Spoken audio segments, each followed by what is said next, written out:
From the Flight is Right studios here in miserable Hartford, Connecticut, I'm your host, Blob Barker, and this is The Flight is Right. Tonight, we welcome our first contestant. Fuck me. Pardon my language. Michael Cline, come on down. I can't believe you chose The me. Flight is Right. I can't believe you picked me. So excited. What's going on, man? Not much, Blob. How you doing? Hanging in there. I said contestant, so I am a contestant. I'm as There's contestant as it gets. I said contestant, so that's actually the first time I can use this. What the hell's this? That wasn't anything. That was nothing. I'm failing bad. Your sound effects are contestant. So upset. It didn't work. That was what I was looking for. There it is. It's the pilot episode, so we'll get through it. Yeah, we'll figure it out. Through it. What's going on, everybody? Thanks for joining us in the studio audience for the very first episode of The Flight is Right. I'm so happy you could join us, and I am so happy that you haven't left yet. And if you've already left, then we didn't want you here anyway, and you didn't even hear it. But we didn't like you, and you should be gone and stay gone. But you're still here, so we love you. Or so, I don't know. That sounds about right. This is the way it's going to go tonight. I'm happy you're here because you can shut me up when I get a little too stupid. Crab Wilson's in the house. Wise Guy Whiskey Guy was here early. He was here early. Thrasher's not late. He was here early as well. Jamie Williams, Will Henderson, MVP. Julie L. I am sampling something you sent me right here. Haven't tasted it yet. Just have smelled it. Got some 4 grain in my glass. Some E.H. Taylor friggin' 4 grain. Oh, and it smells for amazing, for grazing. That is a fan-fucking-tastic whiskey right there. That is well done, Julie. Like, there's nothing not to like about that sample pack you sent Matt.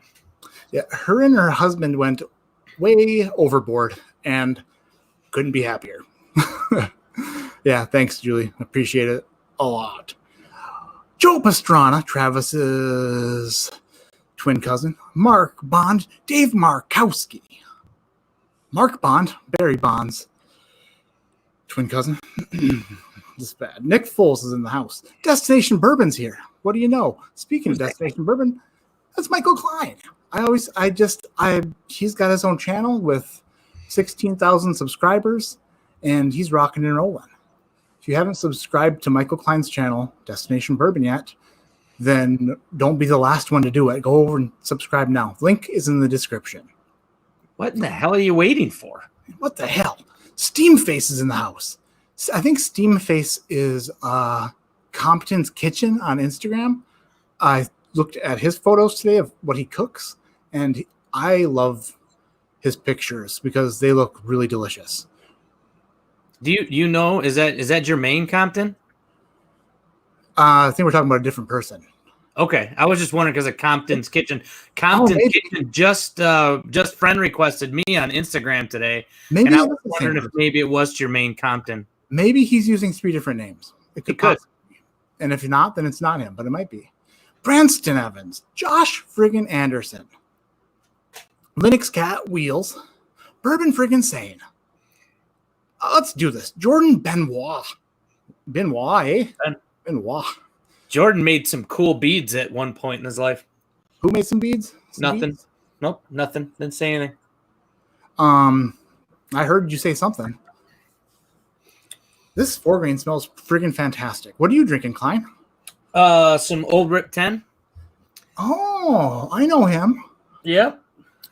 I got one of him in my sample box too. I'm gonna do a really I think the word is fun in my book. It's fun. I'm gonna do a very fun Pappy Van Winkle series with the samples I got, plus I'm guessing it's going to get me the most thumbs down and negative comments I've ever gotten in my life, because it's Pappy and people click on Pappy expecting stuff that's not going to be me, and it's going to be this guy doing what I do, and they're going to be like, what in the hell is this guy talking about? Thumbs down. Whatever. Can't wait. Those are my favorite videos. Lately, my videos have been getting every video has been getting a little bit more like I'm hesitating before I upload it. Like I should edit it more, or I shouldn't put stuff in there. And then I upload it, and then it's live, and then I wait. And then I see comments. I'm like, they liked it. They liked me talking about the power I produce in my pants with gigawatts, apparently. So you're cringing at your own videos before they even go live. I almost came on the show as contestant Marty McRango tonight. I was thinking about it. Oh, geez. That's not Jermaine Compton. Joe Pastrana says, welcome to Connecticut. Hells yeah. I am here until at least friggin' October now. So get used to this face in your state, in this tiny little state. I got a haircut, by the way, in case you guys didn't notice. Haircut, trimmed the beard, got a sunburn, ready to roll. I got one too. You got a sunburn or a haircut? Haircut. No, you didn't. Yeah, every day. You don't grow it. You just... Every day I cut my hair. That's pretty nice. It's a good idea. It's like making your bed every day. Right. But it's your head. Making my bed head every day. Oh, wow. That 4 grain's really good. What fruit is that 4 grain? It's got to be 100, right? Aren't they all bottled and bond except for the barrel proof? I didn't know if all of them were bottled and bond. The 18-year marriage bottled and bond? I'm sure that it is. Is the tornado bottle? Is that bottled and bond? Pretty sure it is. Okay. Well, then I guess they all are except for barrel proof. Yeah, unless I'm wrong, and in which case, suck it. But pretty sure I'm right. Jamie Williams says, do you need to start the video with a fake beard sitting in a chair like Pappy? Oh, man. Maybe. Who knows? It just depends on the night what I do. It's ridiculous. Patrick Fulmer, $10 super chat. Thanks, buddy. Cheers. Oh, yeah. I don't know if anybody's in chat who wants to keep track of super chats tonight, but we're doing a giveaway for an American favorite Weller Special Reserve. So every $5 you super chat gets you entered to win a bottle of Weller Special Reserve. It is a store pick by ADHD Whiskey, an ADHD Whiskey store pick. I picked it from the store myself, right off the shelf. That's my definition. Sticking to it. By definition, that's exactly what it is a store pick. That's right. Beautiful. Man, Thrasher, I'm just happy. Thanks everybody for popping in and doing this. We're gonna have fun tonight. Last week I mentioned that I wanted a guest this week because I was rambling too much last week, and I felt like I needed to slow it down to a very beautiful, slow rhythm. And Cline puts me there. He puts me there good and steady. So Cline said he would do it, and he said you just have to come up with a good idea, and I did. So boom, in your face, in your face. We are doing a little game tonight called The Flight is Right. And the flight is right because boom, there it is on the screen now. The flight's right because that wasn't on there before, but now it is. Aha. Flight is right. Come on down. I don't know. I'm not a very good host. You slowed me down too much. Now I feel like I'm going too slow. That's okay. I think what they say in speech class or in communications class is if you feel like you're talking too slow, you're talking at the right pace. That was a straight up lie. Felt like it. It definitely felt like it. Felt like it a lot. Yep. Bourbon junkies in the house. What's going on? So what happened was I said I have an idea for a game. It is called The Flight is Right. And I said I was going to send Michael Cline 5 samples. And those 5 samples... He didn't. I was in the middle of talking. Literally in the middle of it. What? I was in the middle of talking, and then you interrupted. Oh, I couldn't hear it on this end. I heard...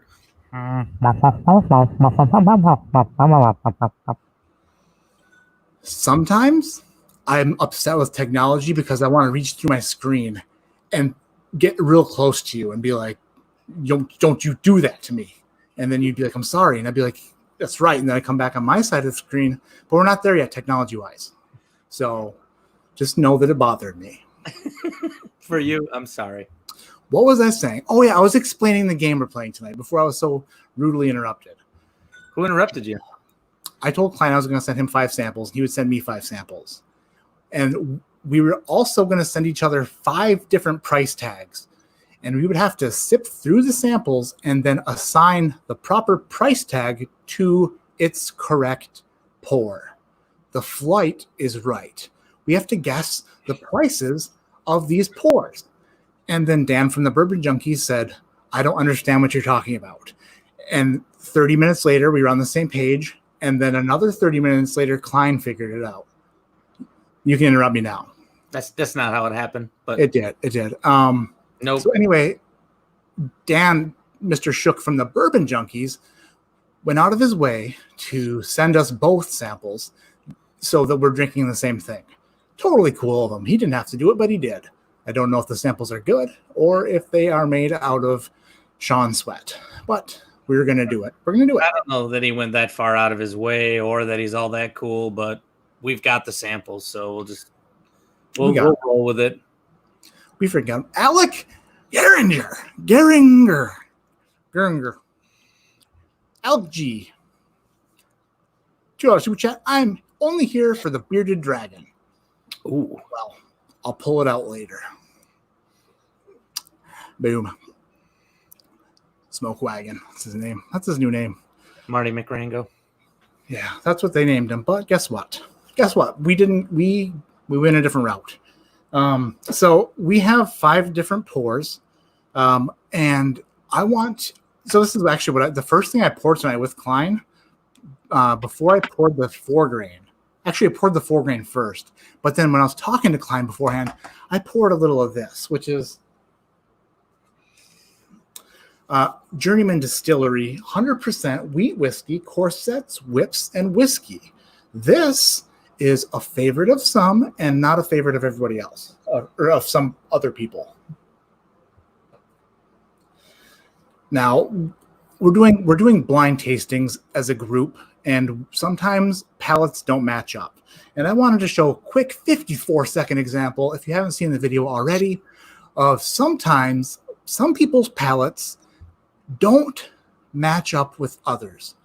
This is 2 different sets of people sampling the corsets, whips, and whiskey, wheat whiskey. Check this out. Nose. I mean, if the palate is as good as this nose, which the nose is basically, you're walking into, someone is baking a cake. There's like caramel icing over here ready to go. All those good baking aromas are in the air, and they're just kind of all together in like one kind of like note. This thing smells beautiful. I almost don't want to taste it because it smells so good. Fuck's sake. Okay. Oh, this smells like sewage. Do you feel sewage? It smells like raw cabbage. Or like a beach with a lot of dead fish on it. That made when I saw Fred Minnick review that, it's currently in his running for his top American whiskey of the year. It's one of his candidates, and he can't speak highly enough about it. But I knew that I personally had sent Dan and Sean a sample of it to do in a flight, and that was their reaction. Then when I saw Fred talk about it, I was like, this is different.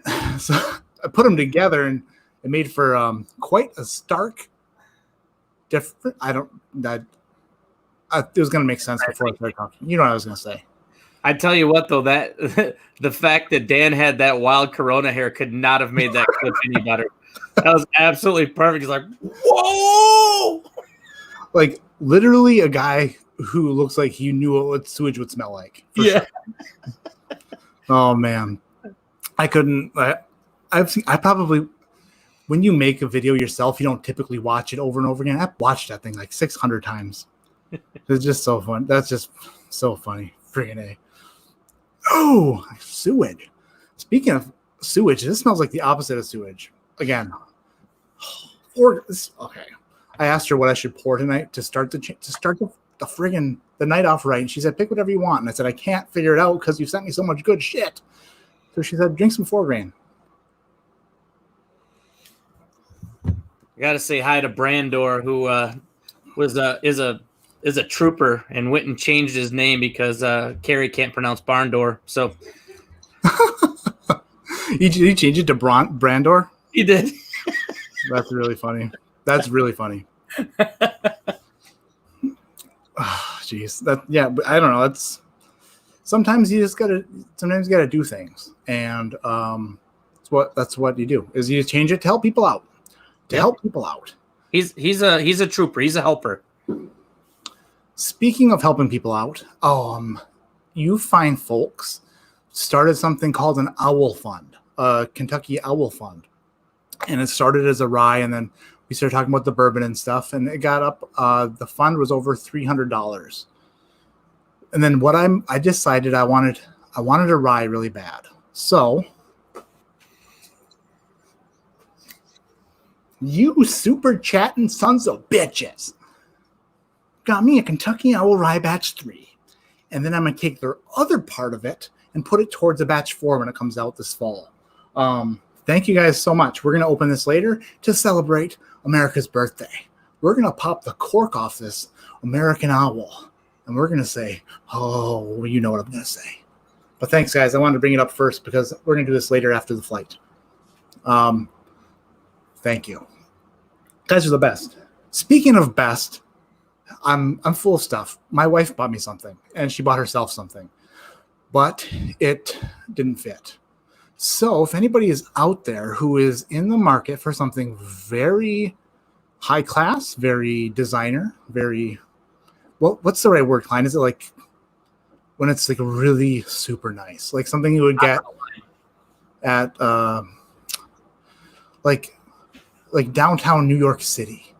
You walk into the finest shop, right? Like Saks Fifth Avenue-esque. Yeah.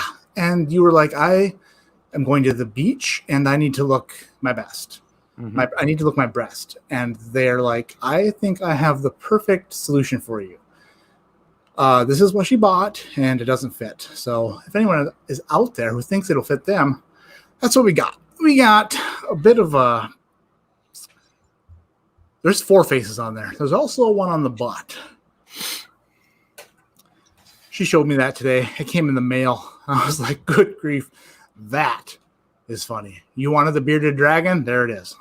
You know who I think should wear it on the next stream is Dan Shook. He looks good in Stars and Stripes. That's for sure. I think we've got a winner right there.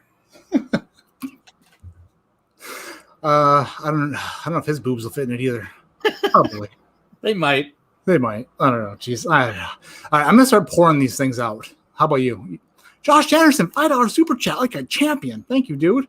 Here's the Cline for making me feel like I should drink like a king every night. And that's time Daniel Shook, I splatted Elijah Craig. That was Elijah Craig 18. Good times. That was hilarious. That was honestly one of the funniest events that has ever happened face to face with me. I know it was hilarious to all of you that saw it, in the live stream.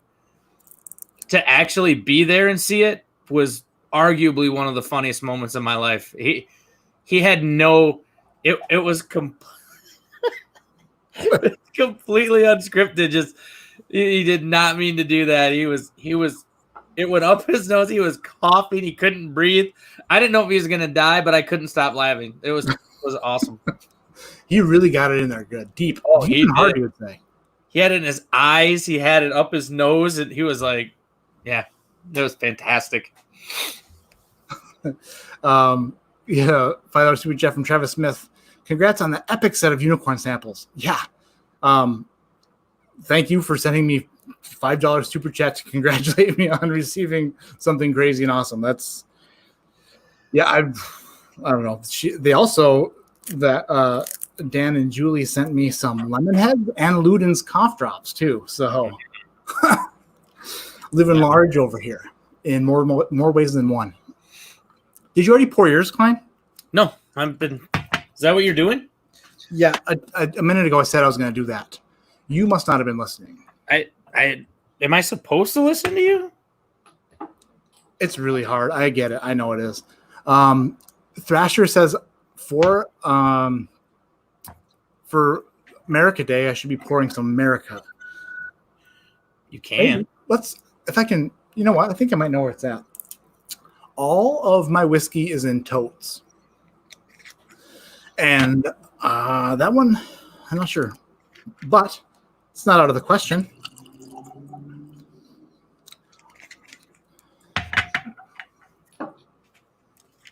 I feel like they shouldn't have named that whiskey America. I think that was a pretty bad decision. They're really riding the coattails of America, for sure. It was a bad decision for Americans. Whoops. So what we're doing is pouring these blind, and then we're going to find out what the price tags look like on these things. We got to find out what these could all be like $3 pours, or they can all be infinity dollar pours. Who knows? Who friggin' knows? So what we have is a key from Dan that has the prices in it. And then it also has the answers. So when we're going to open this, and that will give us the prices. And then there's another piece in there that has the answers. Yeah. This is the prices. Will Henderson says, cheers, you both got haircuts. Yes. Dramhound, I have your package. Okay. Talking to Trevi. What's up, Dramhound? What's going on, brother? Yeah, friggin' Dramhound. I love Dramhound. Dramhound is one of my favorites. He's a good guy, that guy. He sent me all those turkey samples last week, and I've been dreaming of that diamond ever since. I'm like a young girl just dreaming of a diamond. A turkey diamond. All right. Mashing drums in the house. What's going on, dude? So we got prices here and answers here. Mash a drum. I never heard of him. His name is Jason. Oh, Jason. You keep changing your name. It fucks me up. Boom. Was that a roast? Was that a burn? Was that a sick burn? That was a sick burn. All right. So, it's Thrasher must be talking about America still. He says it's funny as shit. Yeah, I don't know. That stuff is space whiskey. That's what they do. It's space science. Can't track super chats at the moment. Maybe Dan or Trev will step up. Maybe. If not, I doubt it, Dan. Trev, maybe. If not, then I'll figure it out myself. We might be here till 3:00 in the morning. It's a good possibility to get through to figure out who, like 10 super chats, but we'll eventually figure it out. Ian Hall. My favorite thing is when you start tallying up super chats, because that's like, I like to use pen and paper, and that you do. But I overclock my brain power to about 400%. It still just starts steaming, smoking. Overclock, like a computer. Your CPU is just over exaggerated. On fire. Ian Hall says, just opened a Rua. It's definitely different than anything I've tried so far. Yeah, I haven't had that yet. Have you, Cline? Have you had the Rua stuff? I think it's an American single malt. I think. Might be wrong about that. No, I haven't. And if it's a single malt, I probably won't ever have it. Yeah, it's what I would like to. I mean, I'm not a big fan either. Little too not good.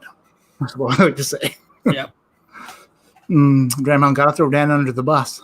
Well, not if I'm driving it, because I wouldn't. I would stop the bus. Then I'd yell at him, say, "Get off from under the bus, idiot! Who put him there? You kids sit down. You're making a bunch of noise." I'm wondering if this probably gonna be the best thing I drink all night. I don't know what Dan sent us, but I've proofed my palate to 100 proof. Oh, that's okay. We didn't get to all the rules. Let's finish up the rules. So we have 5 samples and we have 5 prices. We have to assign the correct price to the correct sample. For every sample we guess correctly, for every price we guess correctly, we get a point. And then at the end, we do the Showcase Showdown, the final Jeopardy of Showcase Showdowns, where we get to wait. It's what it is tonight. Yeah. Okay. We will wager as many points as we'd like to wager, and then we've got whoever gets closest to the correct sum of the proofs, the total proofs together, will win the Showcase Showdown. So you can gain points and lose points there. And that's probably what I'm going to need to do, because Mr. Cline is the king of the bar, is what I've heard. He gets pours at bars all the time. I haven't got a whiskey pour at a bar since I was 8. And they gave me water. So weird. What did it cost? Do you remember? Must have been free. I mean, or at least close to it. You are in trouble then, because I don't see any $0 on here. So if that's the last pour you got, that was $0. It was water, I said. I understand. That's why it was 0. It's on the house. Because my dad went through a Jim Beam while he was there. So they gave the kid water for free. That doesn't make any sense. So we have are yours the same as mine? I have a $12 pour, a $14 pour. Yes. An $8 pour? Yes. A $35 pour? Yes. And a $20 pour? Yes, sir. That's what I have. Yours are red, mine are green. Green means go. Red means shut up. Boom. Shut up. I love you. I'm just kidding. Your American flag shirt is subtle, but also America at the same time. I like it. I like it a lot. You can keep talking. I didn't mean, when I said shut up, it was a total joke. Wheel says, I will send you out a sample Monday if you want. What are we talking about? Did I say? Oh, Rua. Okay. Yeah, sure. Send Cline one too. He hasn't, I don't think is it a single malt? Is that what it is? Asher Jump, $10 super chat. Cline, if you don't start talking, oh my gosh. You can't tell Cline to shut up because he literally doesn't stop. He just shuts up, which is really good. He's well behaved. Hey, fellows, can't stay. Wanted to stop by and make sure you spay and neuter your animals. It's a good idea. Blob Barker agrees. Love you guys. Cheers, everyone. Cheers, Jason. Thanks for coming in. And have a good Friday and happy 4th, buddy. Happy friggin' 4th of July, everybody else. What was the guy's name that was the announcer? What was the announcer for Price is Right? Yeah, like Harry Carey. No. He was like big time with he was on the show as long as Bob Barker. I think it was Harry Carey, pretty sure. Maybe Roddy Piper.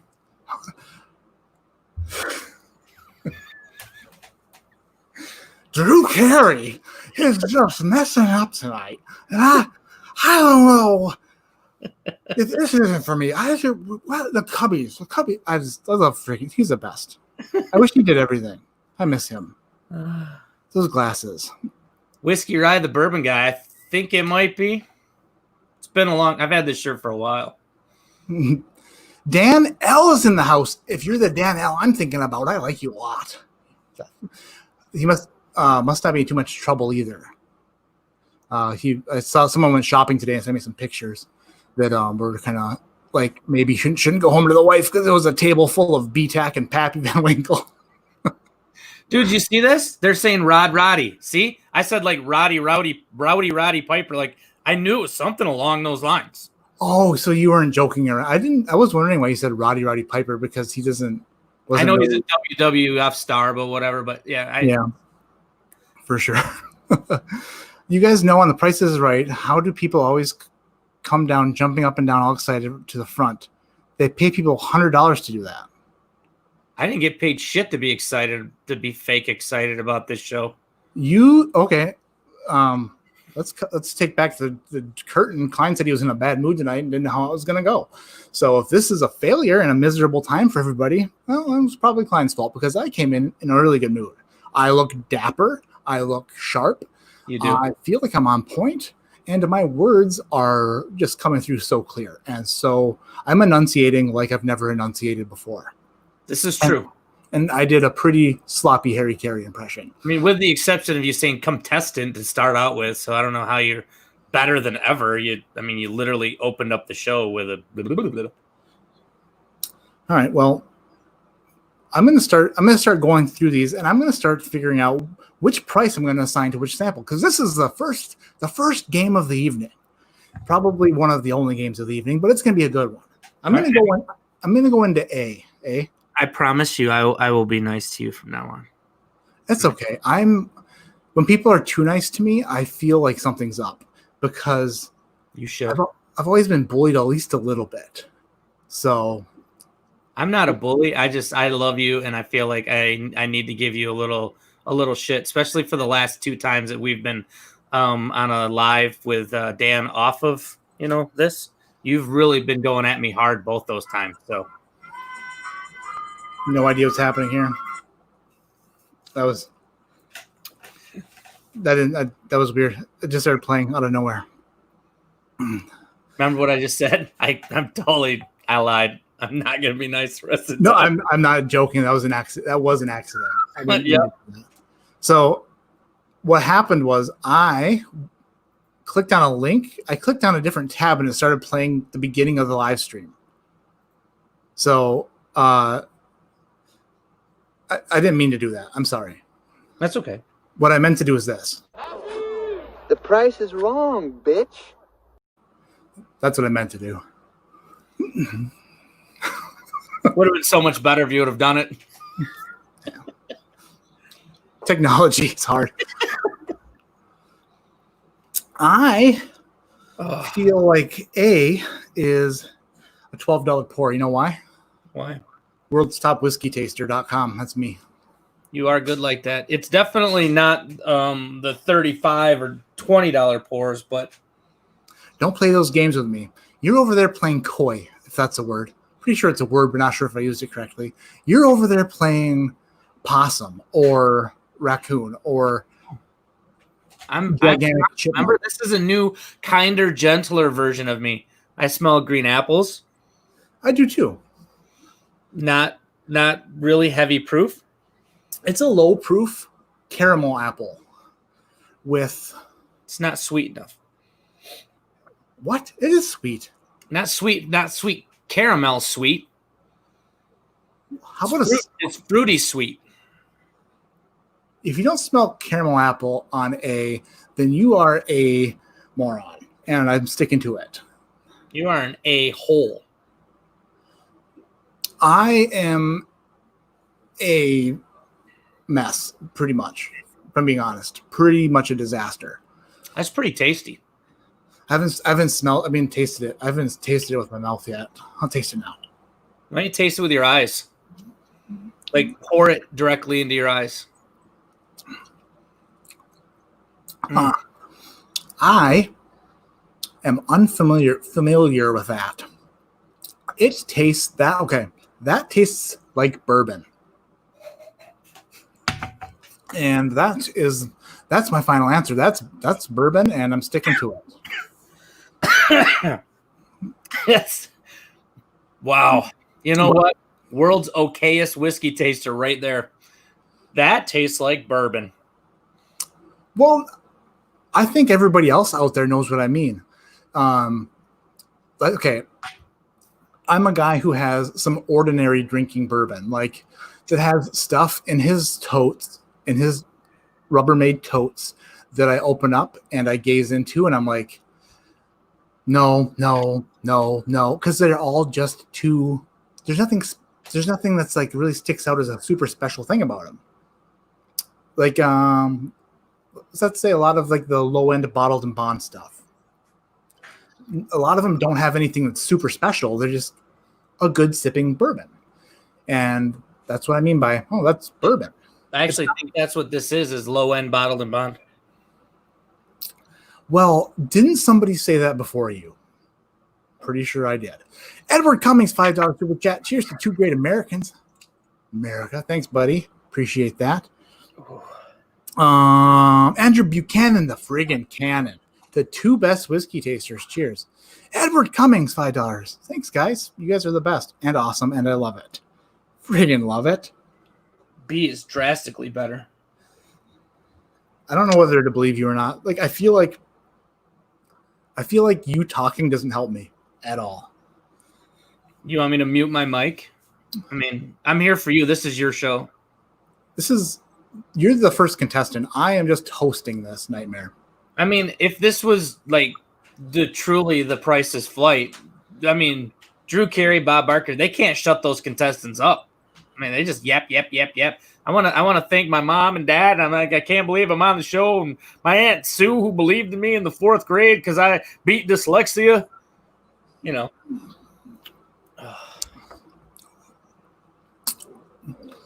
Wow. I don't think you can beat dyslexia. I think it's just there. Pretty sure. Not a doctor though. Yeah. Thought about it. I beat anorexia. Good for you. I did not. I didn't know. I did. I beat it too. I beat it pretty bad. You beat it so hard. Let's just say anorexia didn't stand a chance. I read about it and I was like, not concerned. Not up in here. Nope. Thrasher. By the way, that's not funny. People are suffering from that every day. I have an eating disorder too. It's called binge eating, and it has turned me into Blob Barker. So come on down to an apology for making fun of people with eating disorders. Cline, it's just, I don't know if that's how you want to run your channel. That's fine, but not on my channel. All right, we probably should kick me out. I love you. I almost said we're the best. That's not true. Thrasher, $10 super chat says, friggin', for when you and Cline and Krista come to New York City and we can all go to the Copper and Oak Bar. That sounds fancy. Mm-hmm. Brandor fucked up sobriety. It didn't stand a chance. You and me both, buddy. Ooh.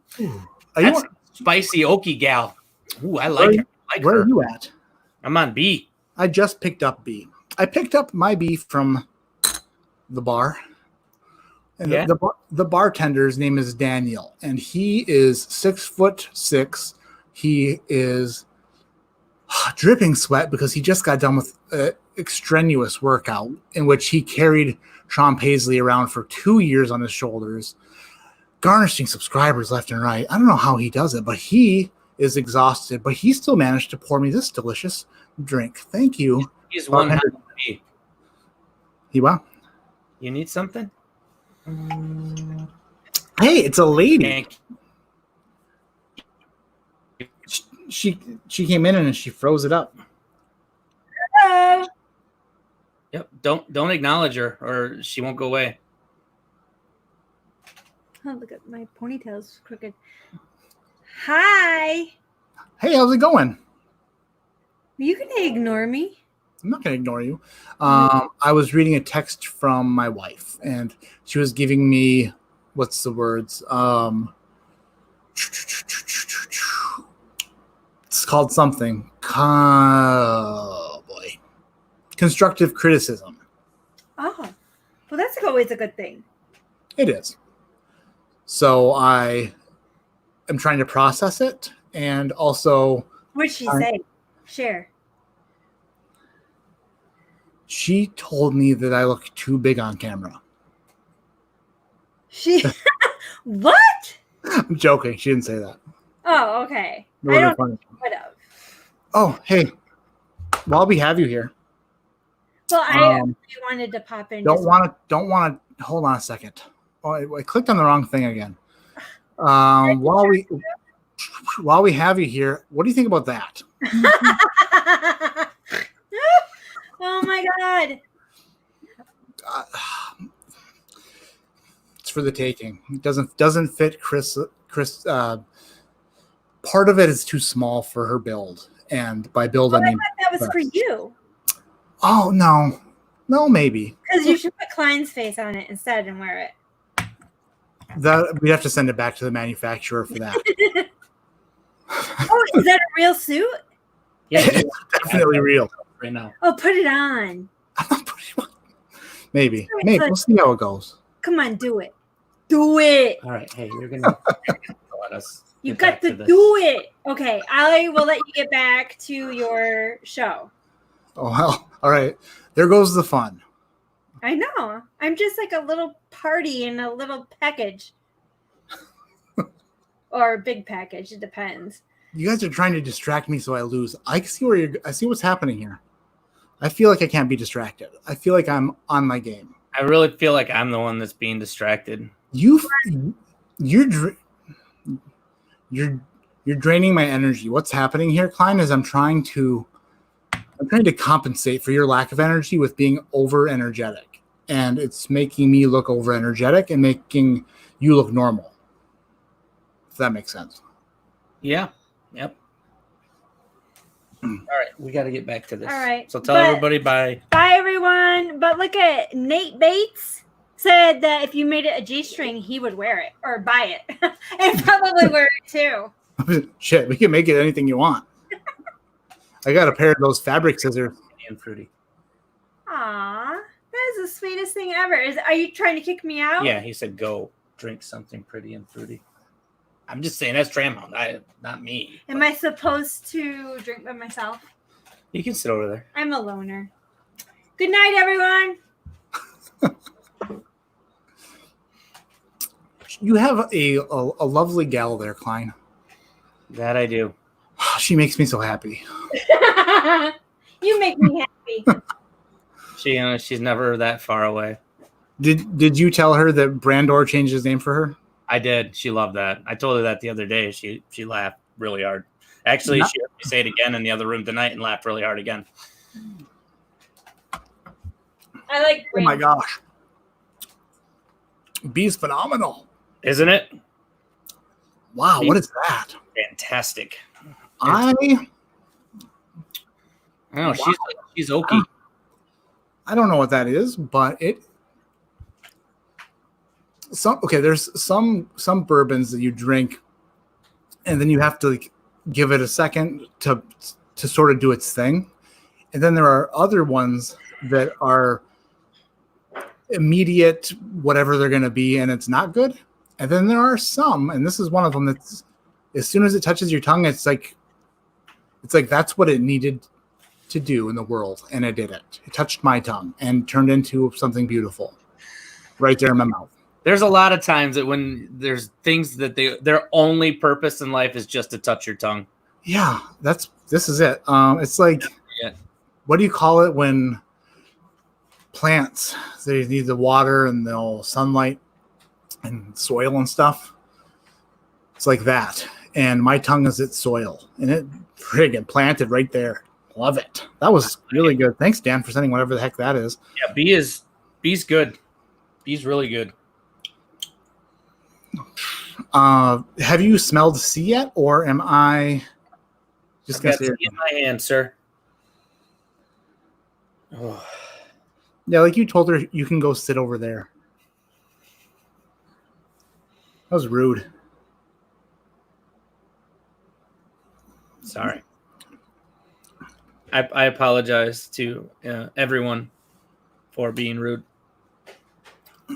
Working in the yard all day today, and then I took a shower, and from being outside, it's like 100 degrees outside today, and then jumping in the shower and then getting in the air conditioning, Uh-huh. my eyes are completely dried out. So I apologize if I keep rubbing my eyes, but they're dry. There's, according to the CDC, you shouldn't be rubbing your eyes. So apologize to them for not following their rules. I wasn't watching. I'm not. I don't work for the CDC. I always look away at the wrong times. Like I looked away when Carrie drank bourbon that one night. Oh yes, you did, and that was great. She got lit up. She did not like that. Ooh, C's a ride. Are you making notes as you go through, or are you just kind of troopering it out? Nope, I've got notes. You said we have total proof, right? So even though we're not guessing proof on this, we got to throw some idea of a proof down for our totals, right? Right, for sure. I'm using a notebook that keeps wanting to close. It fucking closed. I just spent that whole time propping it open. Is it a Trapper Keeper? No, it's just a notebook that my wife threw in the garbage, and I took it out of the garbage, and I was like, I can use that. Now it's going to go right back in the garbage. Are you even old enough to know what a Trapper Keeper is? Yeah, I know what a Trapper Keeper is. Should trapper your mouth shut and keep her that way. That's what I'm saying. Boom, roasted. Or, keep your trapper shut. That's what I meant to say. There we go. Got a little twisted in the middle. YL is cheers with the Evan Williams Bottled and Bond. 2 bottles in a row. That is hotter than I expected it to be off the nose. Woo! That's tasty, gal, right there. Judging by the color, it is very dark. Mobile 1 synthetic, I would say. Maybe a 5W30. But on the nose, not quite as oily. Maybe a little more gasoline. That's got like a photosynthesis. Thank you. Whiskey big Central. amount of char on it.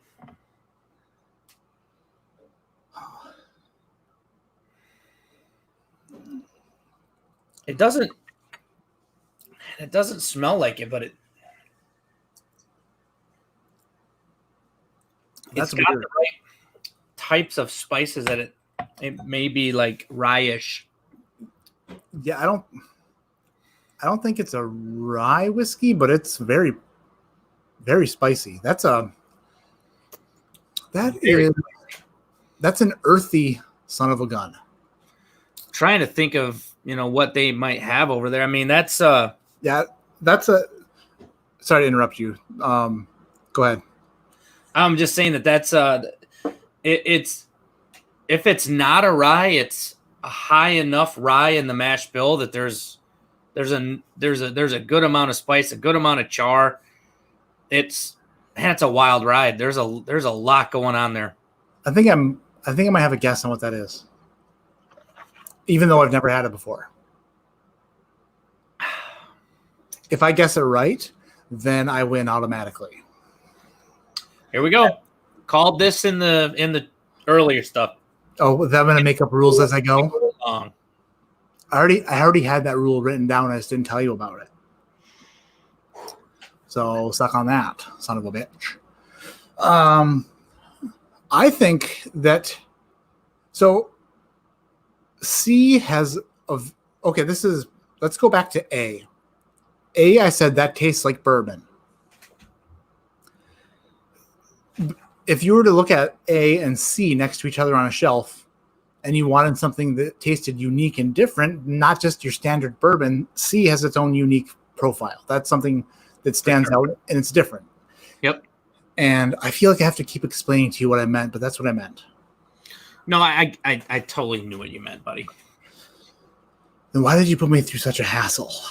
Because it's very entertaining for me when you squirm and overanalyze and over tell me things. It's just one of the little quirks that you have that really entertain me.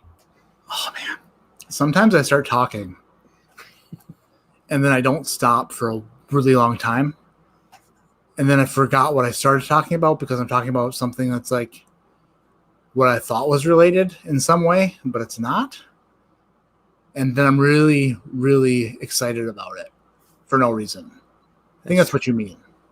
It's very, very much what I mean. Not even quite sure why I started talking about that, but whatever. I'm surprised that we are through 3 of our 5, and you have yet to say baked goods or blueberries. Maybe you've changed. I don't know you anymore. Or maybe I'm playing it close to my hip or waist or close to my, what do you call it? Vest. Is it chest or vest? I've heard both. I'm playing it close to my whatever that saying is. And maybe I'm not just giving you all the right tasting notes like blueberries. Because blueberries is a note that a lot of people don't expect, but then they get it right away. They just get it. I didn't get blueberries on any of this yet. Well, not surprising. You're also playing it close to your boobs. I play it close to the scrotum. Edward Cummings says that's a great lineup. Oh, did he? Do people know what we're drinking? I have no idea. Yeah, I don't. Unless Dan posted it somewhere, I don't have any idea. He might have, yeah. Edward Cummings, $5 super chat. Bottle chug at the end of the night. Oh. I won't say no, but I won't say yes yet either. Who knows? It's a possibility. It's the weekend of America, and I like to celebrate it with at least popping some corks. So we're at least going to pop with some corks, that's for sure. You know what? Vests do go in your chest. They do. For Mount sure. West. Nest. Wise guy, whiskey guy says he does have ADHD. Yeah, that's for sure. That's for show. Playing it close to my moobs. Oh, look at how good D swirls while we're not talking about D. Meanwhile, in the background, D is a swirl monster. It gets out there on the dance floor and just swirls all night. Does not stop. Doesn't go to the bar to get a drink. Just swirls and swirls, and nobody even gets within 6 feet of it because guess what? Might get hit with the old ass because it's swirling so hard and so fast. Would you? We're not gonna cheat, you son of a bitch. If you're gonna have a whiskey tube channel, I'm gonna need you to step up your swirl game. I don't. That's Please. your thing. It's not my thing. It's aeration. You're an aeration. I aerated my backyard. I aviated an aircraft. This D. This smells like Dan's D. This smells like lots of astringent schmingency. Maybe because I over swirled it. You probably did. Now she needs to settle down. She was dancing all night, and now she needs to relax for a bit and catch a taxi home. And then we'll smell her again. This is a little... some This starts out amazing and then just disappears. This has got, it's like a little like vanilla. This is, oh my God. I know this whiskey. This is something I've been disappointed in before. You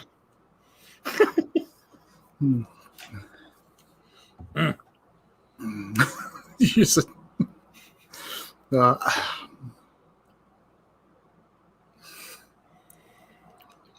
do you mean? Why do I know what Dan's D smells like? Don't you? Doesn't anyone?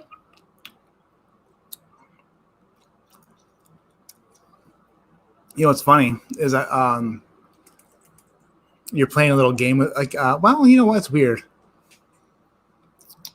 You said it went away right like quickly, but I felt like the finish was going somewhere nice, and then it didn't. Like at the very, It goes like here, and then it hit. It's like, boop. Just kidding. It finishes astringent. It's higher proof. That. Oh yeah, I was keeping notes, and then it closed on me. Keep your eyes on your own paper, Cline. Oh my God, I see right through that purple sheath. It's like the leggings when they first came out, when they were first popular. Like they were all like, as soon as the sun hit them, you're like, that's all of your underpants, or none of them.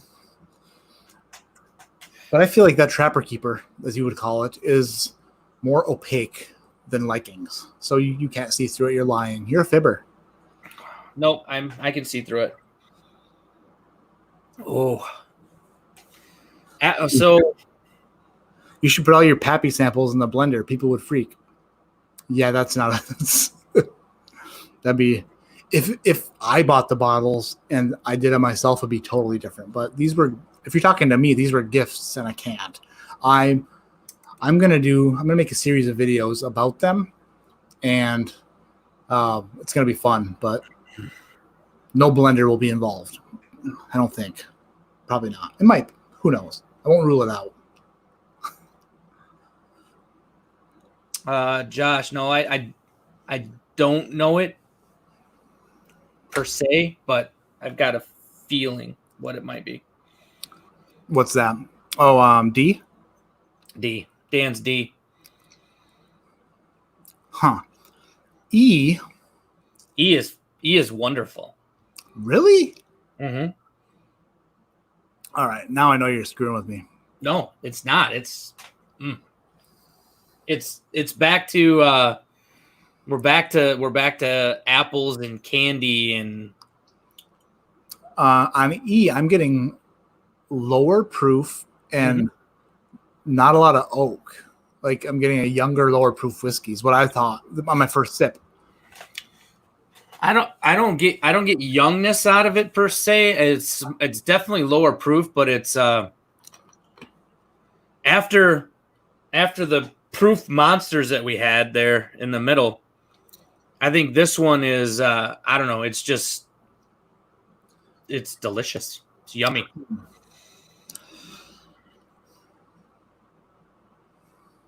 Honestly, I think I know what E is too. So you think you know what D and E is? I'm not sure on D. I think I'll come right out and say it because I don't give a fuck. But I think E is Blanton's. That makes sense because you think it's good. Mm-hmm. And you don't like Blanton's, but I do. No, it's not that I don't like Blanton's. It's that it's younger, not aged a long time. But I don't get. I've never gotten a youngness off it. No, when I said younger, I just meant like a lack of extra aging. Like I don't pick up anything that's. When I say young, what I mean is a lack of age. I said extra aging. Like it's not like I'm not picking up a lot of grains. I'm not picking up a lot of grassiness, but I'm also not picking up on anything oaky. It's just right back to what A was. It's kind of just a bourbon. Ooh, man. But then, I'm getting, now that I'm smelling E longer, I'm getting some strawberries, some strawberry cream. Yeah, like I'm like a strawberry compote or a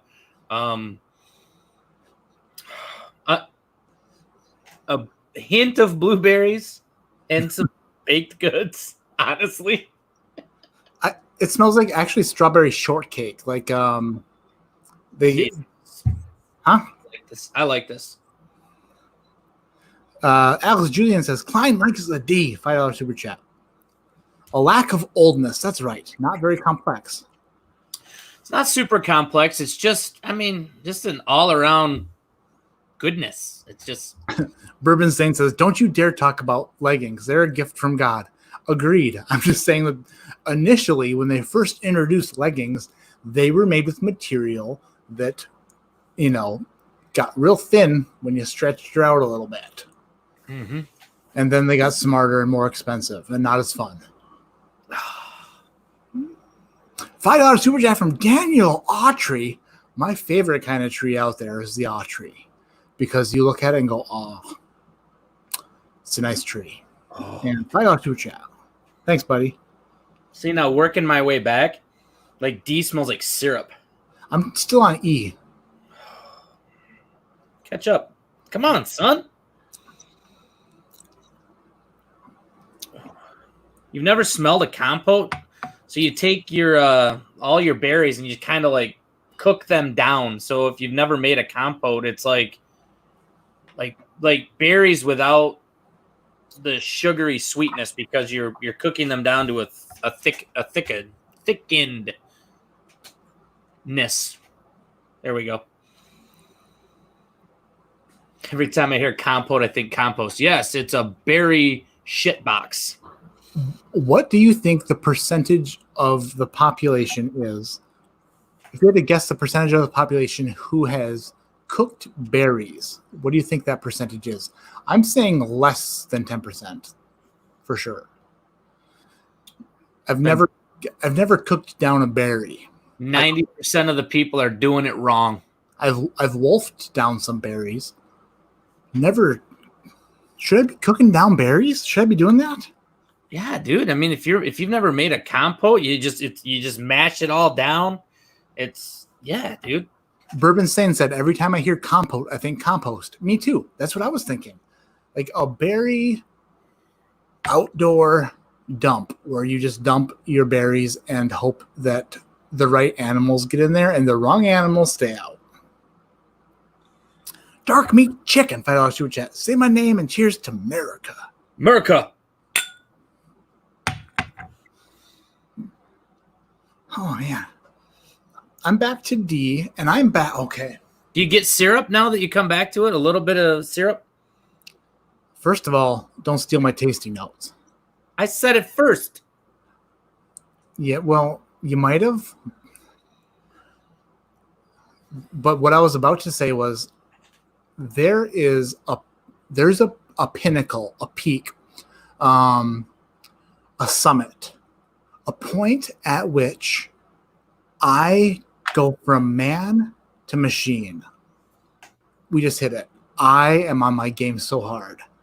And I feel like you're in big trouble, mister. I'm ready to destroy you now. I smelled this, and my nose opened up like a library with tons of information and so much material, and all categorized and indexed properly with all the answers to everything I wanted to know. And I am here to tell you, as the librarian, there's shush in my library.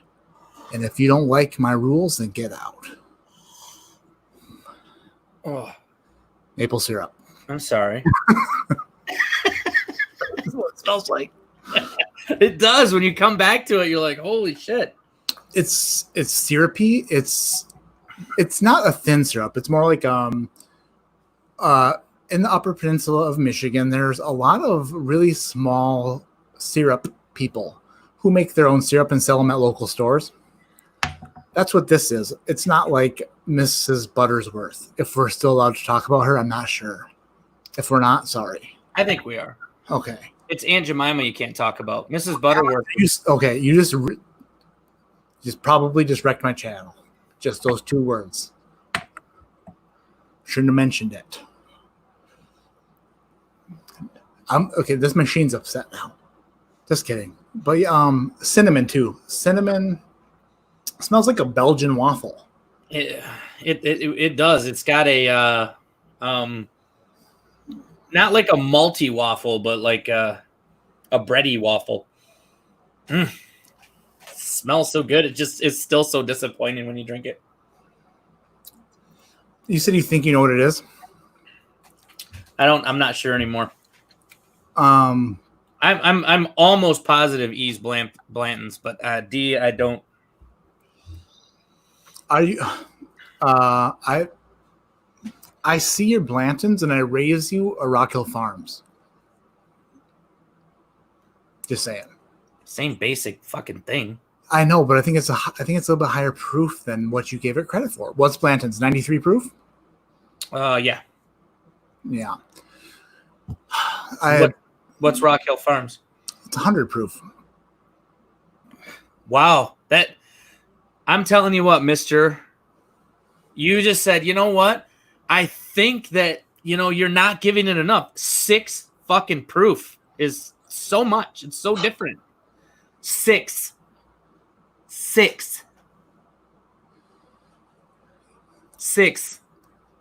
You get stopped by a patrolman on your way out, on your way back from this bar we're at.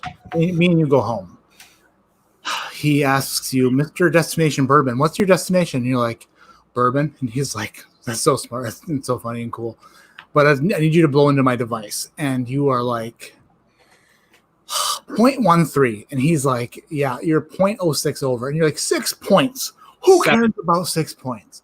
Why are you so concerned about 6 points? Well, guess what? Sometimes that's all that matters. And in that case, it's the difference between you getting pounded in the ass by, the law, or you going home safely. And in this case, it's the difference between me winning and losing. So shove it up your bum. I win with a vengeance and fury. You still there? What is it that you blow into I just think that's odd that you initially relate being pulled over to blowing something. That sounds like you've had an experience that maybe you want to share with all of us. Tell us. Well, I certainly will. I don't know what you're insinuating. I'm not insinuating anything. I'm just asking questions. I feel like maybe we should delve deeper into this. Just, for your own sake. 7. What are people? What's between 93 and 100 is 7, not 6. I don't know. What do I know? Did you say 6? You said 6. I just went with it. No, I think you said 6, and then I just used your number for my story. Whatever makes you feel better. This is your channel, dude. I'm just here hanging out.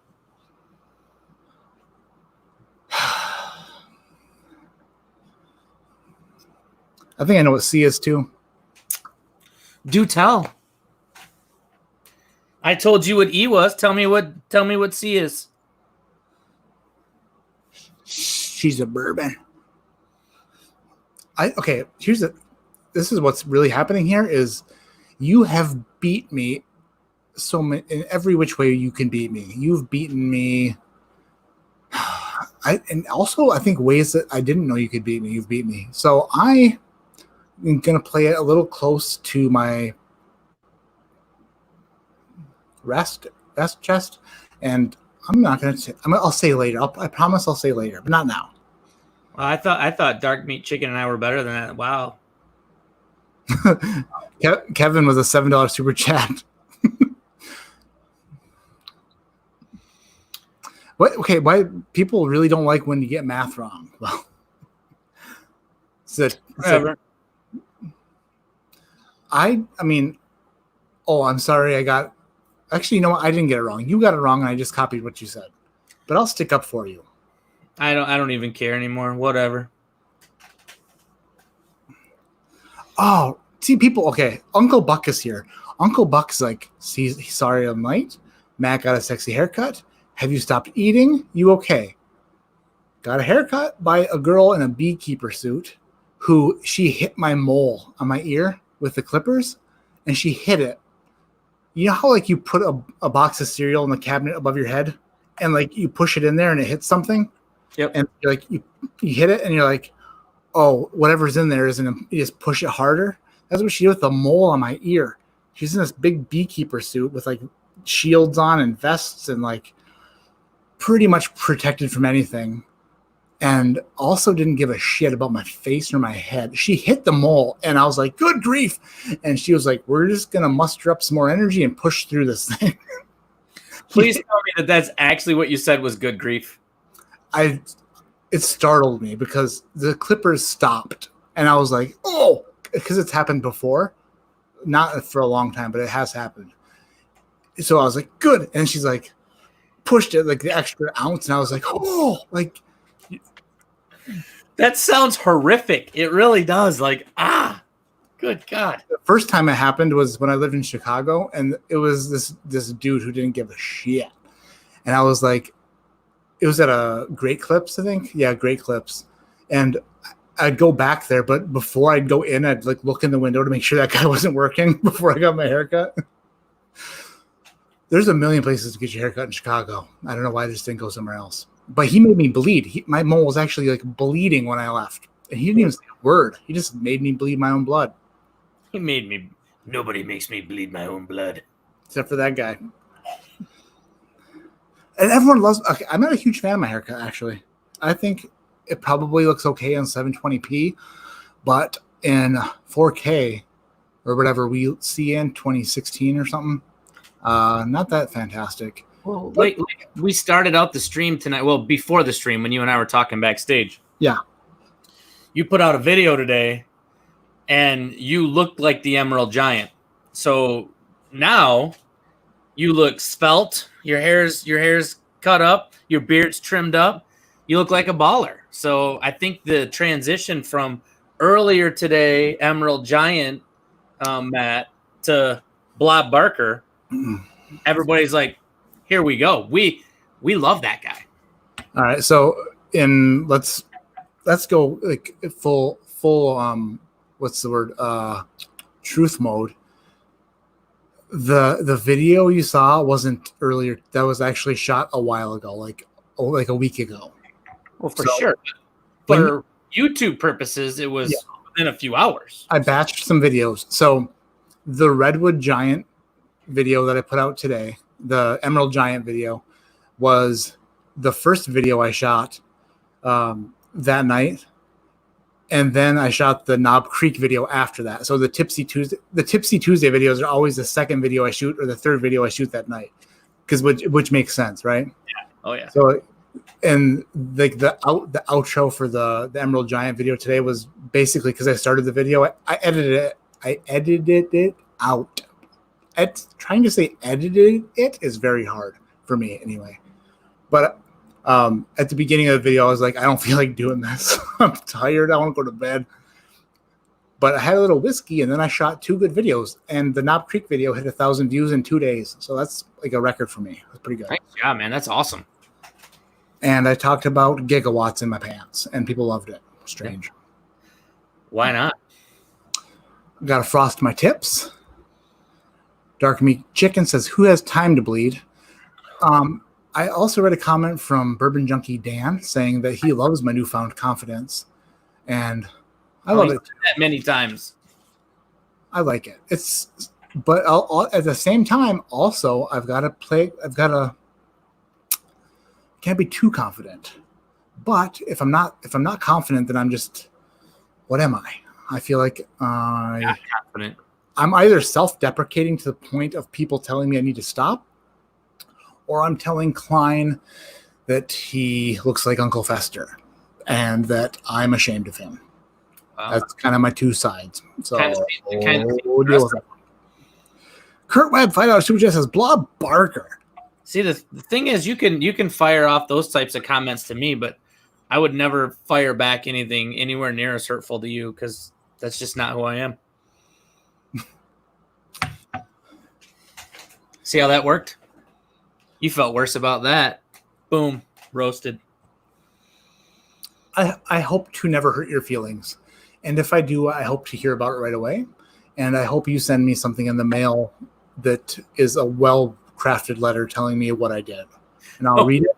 I'll read it, and I will think about it for about 4 days. A well-crafted letter. That's fantastic. You know, sent to an editor. They spoof it up a bit, like make it a little bit better. Like, oh my gosh, that's fantastic. I hope that you send me a well-crafted letter. Oh man, I've wanted to send well-crafted letters a few times until recently, where I want to send everybody a well-crafted letter, and I just can't deal with it. Like, I'm to the point now where I'm like we need to call them and complain, and then I'm like, oh yeah, they're gonna hear about it. Then they never hear about it, because guess what? Nobody cares. No one cares. Except for me. That's what's different. I care. So where are you at in your tasting right now? What one are you on? I am back to C, and I'm enjoying it. Yeah, I'm enjoying. I enjoyed C. I actually moved past C back to B, and I'm wrong. Love it. Love B. Man, that's good.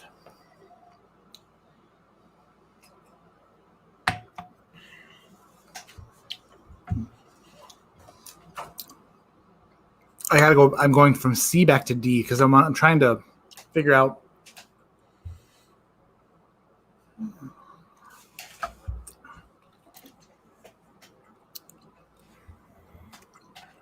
Huh.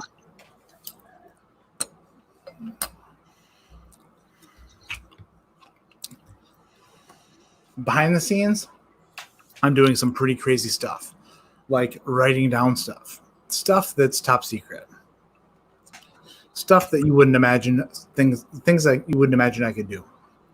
So what's happening? Like, right? Yeah. I mean, you had me. Your attitude hurts my feelings. I'm guessing I'm getting I don't know. I guess I'll just check them. I'm gonna drink a little water. Just so you know, I know you're kidding, but the last thing that I would ever want to do in my entire life is hurt your feelings. Well, I don't want to hurt your feelings either. So, I love you.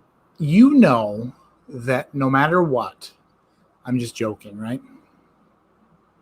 Well, that's a good idea. Yes, I do know that, and I appreciate it. I love you too, man. Dan actually just put a good idea in the chat. You should read it. Well, before that, Dan pumped me up and said I was being confident and he liked it, which made me meaner, which I don't like to do. Yeah. Sorry. I got to tell you, I love confident Matt. I'm not a fan of mean Matt because that's not you. That's overconfident Matt is mean Matt. That was don't fuck with me. I'm gonna fire a few things back at you. I was just being mean, Matt, wasn't I? No, not yet. I'm toning her back. I had to slap you down before you got there. You have a 6-pack, which I'm jealous about, which is really nice. I touched it, and then you swatted my hand away and said, "Don't touch." And I was like, "I understand." So Dan says you should rank them after you price them, but before you look at the answers. And I actually like that because I don't think that B is the highest priced, but I think it's my favorite. That makes sense. I like where his head's at. Oh. B is your favorite? B is my favorite. Well, yeah, B is my favorite. Huh.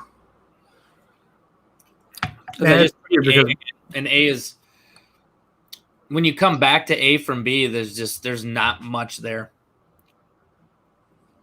When you go from B to A? Yeah. It's weird because the first time you go through them, they taste one way. Yep. Then you go back through them and they taste, it's like you don't know what to think anymore. People can be upset about us telling we love each other as much as they want, but sometimes I have to say, if I've said mean things, it was only out of jokingness. And if anybody else said those things to you, I would stab them with a spatula. As hard as it would be to stab them with it, I'd do it. I would. Yeah. The spatula you've been stirring compote that nobody knows what the fuck it is. Oh, geez Louise. Anyone else feel like this is a WWF promo for a future pay-per-view wrestling match? It's what I'm training for.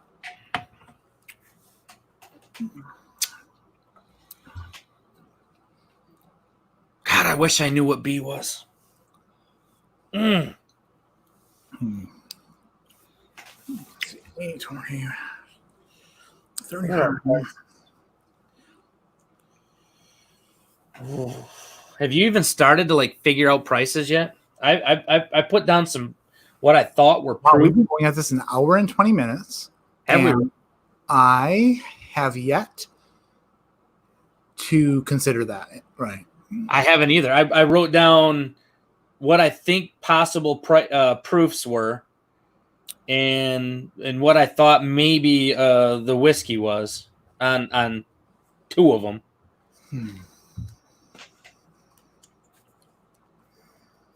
Wow. Hey, I'm scrolling through my notebook. Cline, look, check us out. Scrolling through my notebook, trying to find my notes for tonight, and I just come across this page. This one page is just.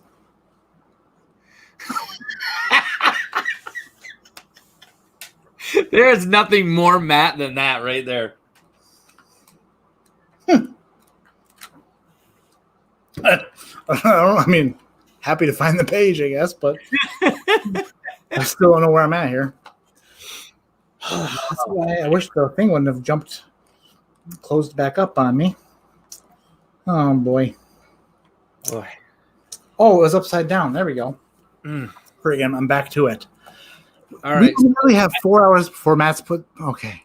I do want to say, Mr. Shook, as much as I don't care for you, you gave us some pretty decent whiskeys here.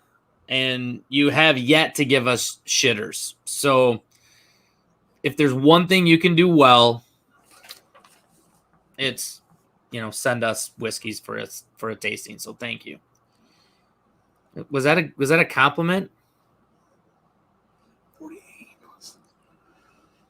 I think so. That sounds pretty. I felt like it was. I mean, as much as I could give Dan, I felt like that was a compliment. Uncle Buck with a $20 super credit to both of you salesmen. With those good-looking, amazing better halves, you both have outkicked your coverage. I like to call it playing above the rim. What do you like calling it, Cline? Playing above the rim job. Okay. Just added a word there that changed everything. Changed it all. Actually, it's funny. I actually use that same term of outkicked coverage. So, yes. I'm doing math in my head out loud, if you can't tell. Oh, are you adding up proofs? No. I'm trying to figure out these prices and like what type of a bottle we would be looking at for that price. Does that make sense? Yep. Yeah. So like, which helps me if I know like what kind of I literally don't go to any bars to buy pours of drinks. So that's what's fun for me. It's like to see what a pour would actually cost is crazy. Sure. So let's tell everybody kind of what we're doing here. Not only because Matt doesn't go to a lot of bars to figure out pours, but we couldn't really figure out exactly what a pour price was. So Dan, a lot of you guys have probably watched I Whiskey She Wines and have heard of Larry, the guy that owns a bar down in Kentucky. He's just a kick-ass person, and he has gotten Sam and Bobby. He's like their go-to, just a great guy. But Dan kind of looked at Larry's pricing and figured that it looked basically like he took the price of a bottle and divided it by 5.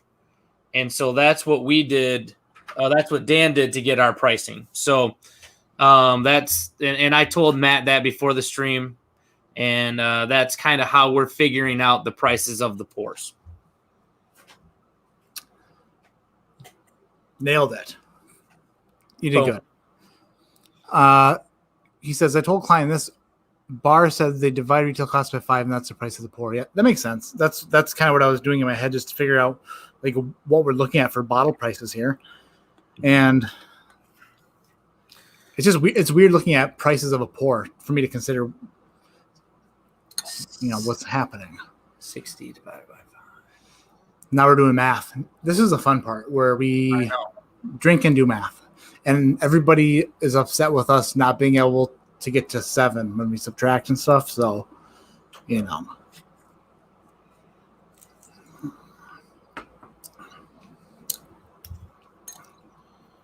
I think.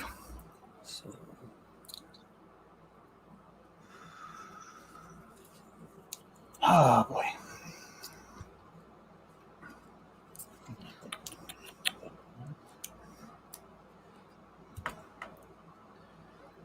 Are you stickering your glasses yet? I'm putting some. Oh, I'm stickering my paper. Is that what we're supposed to do? Sticker whatever you want. I'll sticker you in the fucking mouth. Now you're being mean. We just take turns. Right. That was aggressive. I mean, see, that's what I'm used to. I'm used to someone really giving it to me. My brother used to beat me with his shoes while I was sleeping because I tossed and turned too much. And he would say, if you move again, I will beat you with my shoe. And I couldn't help it. I had a weird feeling, and I had to move so quietly. But he was right on top of that. He heard it, and boom, here comes the shoe. Just beat me with it. So when you get a little bit aggressive, it reminds me of my brother, and I love you. You're pretty nice. I'll never beat you with a shoe. Brandor, thank you. That's kind of what I figured out in my head, is that 60 divided by 5 is 12. So apparently I was saying that way too loud because other people heard me. Oh, I already did that math pretty easily. Pretty much like I've been doing it my whole life. So, Dan, say again what you wanted us to do before we actually look at the prices. He wants us to price them and then rank them. Oh, yes, that's right. Before we reveal them.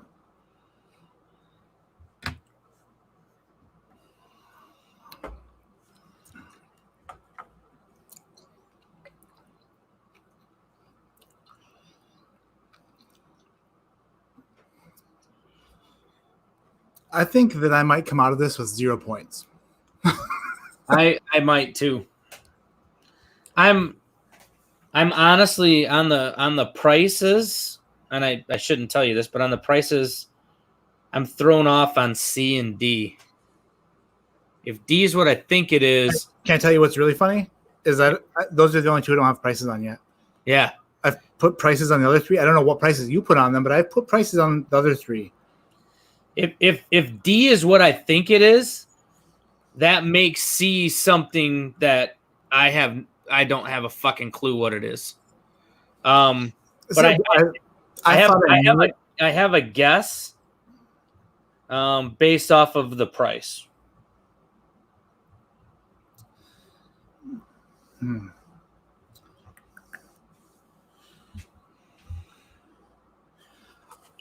This Flight is Right is harder than I thought it was going to be. I thought it was going to be much easier. I honestly thought, I'm like, we'll probably get them all right. I did too. When you talked about it, you're like, okay, so we're gonna have all these prices. And actually, I'm glad he did it this way, but he kind of screwed us a little bit by having 8, 14, and 12. That's like 3 whiskeys that are so close together that you're like, okay. But they're not. I mean, because 8 is, if it's divided by 5, 8 is a $40 whiskey. 12 is a $60 whiskey. And what's 14? Like a 70, whatever it's called? Like, yeah. $72 whiskey. So it's like, though, when you look at the price of the port, it's close. But I don't know that I could tell you the difference between a $60 and a $72 bottle of whiskey by drinking it. But you can't because you're having problems with it. I know. That's what I'm saying. It's close enough that, and again, when you're talking about the price of the bottle, it does extrapolate it out a little bit. But when I'm looking at these, I'm like, oh, it's so close. Extrapolate? Yeah, what was the word you used today that you were so impressed with in your giant video? Couldn't tell you. Oh, enunciate. It's pretty close. Yeah. Man. Sometimes I get on a roll and I start saying stuff, and it makes sense. Other times, I start saying stuff, and then when I go to the edit portion of the video, I'm like, oh my God, what is happening here? Right. Like nothing feels like it. Like there was, what the hell was it? There was a video that I put out a little while back, and I thought when I shot the video, I'm like, that was pretty pretty good. I like the way that worked. And then I went to edit it, and I was like, this is a hot mess, and nothing makes sense at all. And let me give you a piece of advice for shooting a video, Cline, because I know that you just started, and this is just something that I deal with all the time. When I'm talking, I put thoughts together too quickly. I know that's hard to believe. But it's not even thoughts, it's actually words. So I'll say something, and I'll say something else. So then if I want to edit out the part that says I'll say something and just put the and I'll say something else part in there, it's so hard to get it to sound right because I'm putting words and thoughts too close together. Brutal. So how do you fix it? You make it sound like shit. That's what sometimes when you see a video and you're like, that edit was pretty sloppy to jump from there to there. It's because there was a part right before that didn't make the cut and it just sounded terrible and didn't fit. Yeah.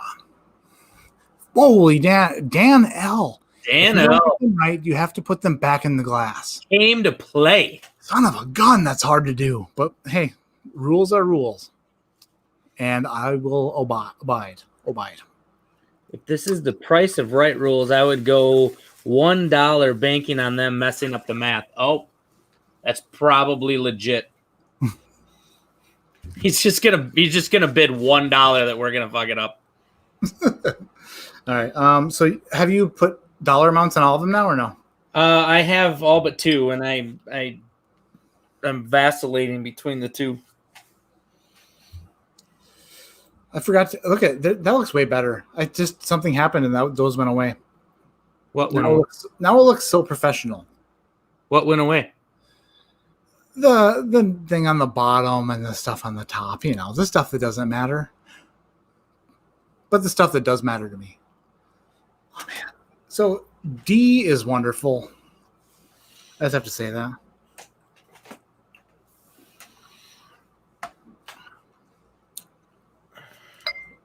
Oh man.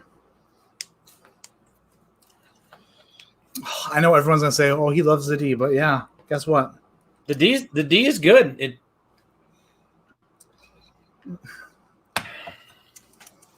All right, so now I got to rank them. There is part of me that okay. The Bourbon Junkies put out their video today of they rank their top whiskeys of 2019. Yep.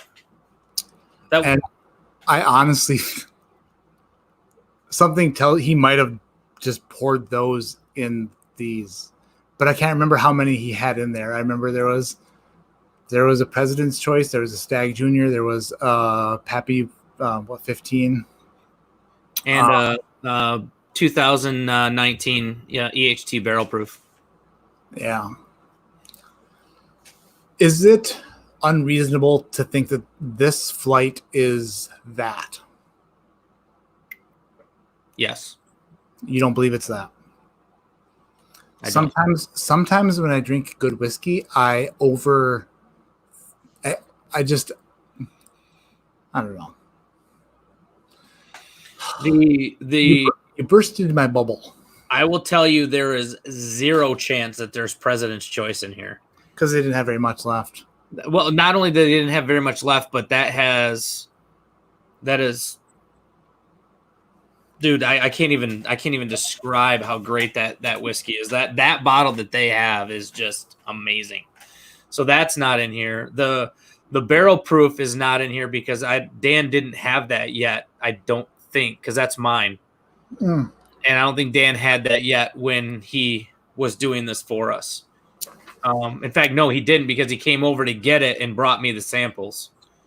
So at least that's not in here. I don't think Pappy's in here either. There was nothing like Pappy-ish in here. So there could be a Stag Junior in here though. It's really funny is my first run through, I thought that B could have been some sort of like Okay, I've never had a Pappy Van Winkle other than the old rip, the 10-year. So there's always that thing in my brain that's like the little alert that's like, hey, is this what that is? Could that possibly be this? So you might have just ruined everything for me. why when I said B? Yes. B could actually be that president's choice. It's really good, and it is. Oh, Dude, you're making me rethink life now. There's no way.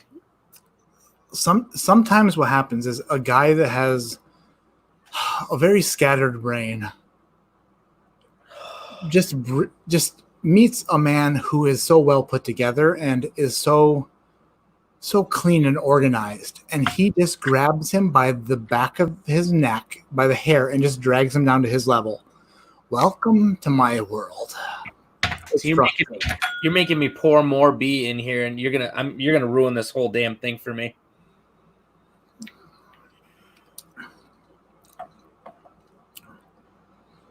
No, it can't be.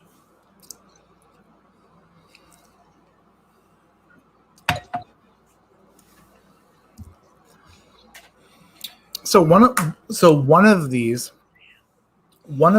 is $100 bottle retail.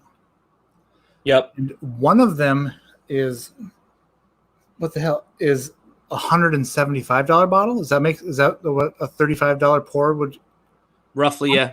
Yep. Or exactly, I don't know.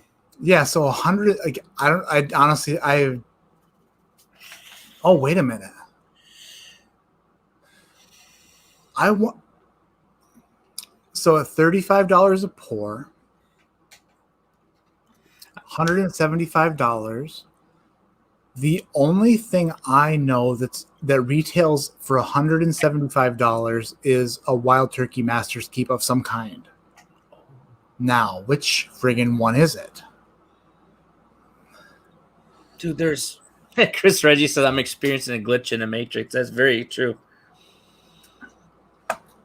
Ah, you know what? Jeffrey Whack might be right. What's You're whacking? trying to fuck with my mojo.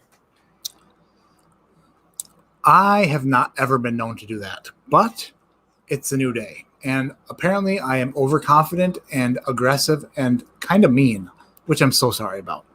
So I will donate my kidney to science for being mean. I'm so sorry. So you told me that you thought that the $35 bottle was a Wild Turkey Master's Keep? Well, just based on the math, that means it's $175 bottle. And I honestly don't know anything that I don't play in that area, or like realistically above $100 is a different game for me. I don't dabble there. But I do know that some Masters Keeps retail for that, and I don't know of any other whiskeys that play around at $175. So my idea for the $35 bottle was Parker's Heritage Rye. And did you find a rye in here? Ish. That's where it's throwing me off. You thought that C was Parker's Heritage. So right now I'm thinking that C has enough char that it could be. See, the first time I tasted C, I thought it was a Four Roses. It had and I thought it was going to, when I said I thought I know what C was, I thought it was going to be a Four Roses, like an Al Young or something like that. It's not minty though. There's every Four Roses that I get has a little bit of a mint. There's so much, to me, there's a lot of char on C. But it has the off flavor profile that's it's more earthy, it's more flowery, it's definitely high rye, and it's just a different flavor profile, which the first time I sipped it, I was like, that tastes like a Four Roses product. Maybe, oh, wait a minute, it's a $14 pour. What's 14 times 5? Shit. 72. Damn. I was going to say it could be a Four Roses barrel strength single barrel. I don't know what that retails for, but I feel like I'm onto something. And if I'm not onto something, then I never felt that way. Just, to cover my own ass. And then I go back to, wait a minute. Wait one damn minute. How much did you say it was? 72? 74? What? Yeah, 72. Damn it. There was only just a tiniest little bit on the bottom of this. And I sipped it, and it was pure nuts. It was friggin' Jim Beam nuts. On C? On C. And maybe I'm nuts. Did you put some crack cocaine in yours? I don't have any nuts. I know that's very cool, very true. Cool, Chev. You may lose me soon. Listen, Dan. Oh, you know what? Go fuck yourself, Shook. The guy that can't put anything together. How many videos do we watch where Sean is literally contemplating life while you're just like, you know what? I've got one. I got one of the 5, and I'm gonna go through them again. I'm gonna A and B these. And then you cut out, and I know from being behind the scenes that you cut out for another 45 minutes while you A and B and A and B and A and B and A and B. So, yeah. Okay, I think that C is like a Four Roses single barrel. I don't know shit, but no, dude, I can't say that because the nuttiness is right. You're really getting nuttiness on this, dude. Remember how I told you I was turning into a machine? Dude, I'm overclocking at the moment. I get no nuttiness at all. I went past all the stuff that amateurs like you get. Just kidding. That's me being mean again. I just realized I did it. Wow.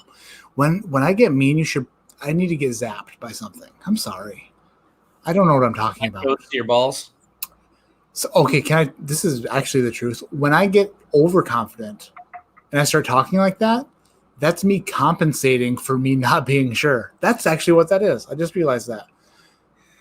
So dude, I will tell you this right now. I obviously we don't know what is going on here, but I get zero, not even a little bit of nuttiness on C. Well, I just poured it again.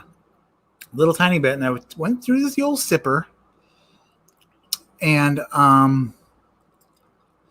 yeah, you're pretty much right. I had it was a malfunction. Stupid machine, idiot, right? I mean, if that's what you get, that's what you get. But well, I did for a second, but then the next sip went away. So maybe I'll stick to the Four Roses thing on the old C. So I guess. Let's put them in order of what we think our favorites are. I've got that. You already have that? Yep. Are you a genius or something?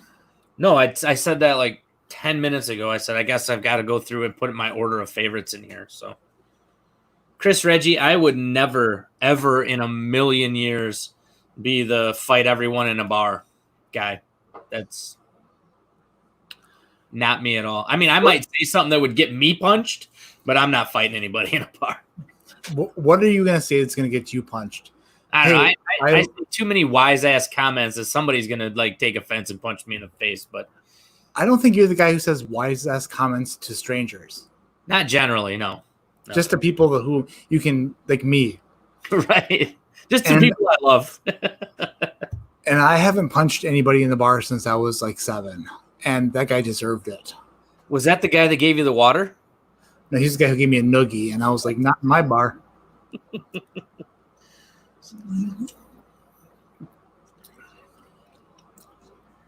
Wait a minute. Oh my gosh. Okay, that's stupid of me to do. All right, I guess I don't even know it. I'm out. Now, I mean, I've got more to pour, but I don't have them. Dan is aching to go to bed. Have you priced? Yeah, I've priced mine. I've definitely priced mine, but isn't it Friday where everyone's at? Why are you aching to go to bed? It's July 3rd, and there's mysteriously no fireworks going off right now. Nothing going off. That's totally weird. But I have them priced, but I'm trying to figure out which ones my favorites are.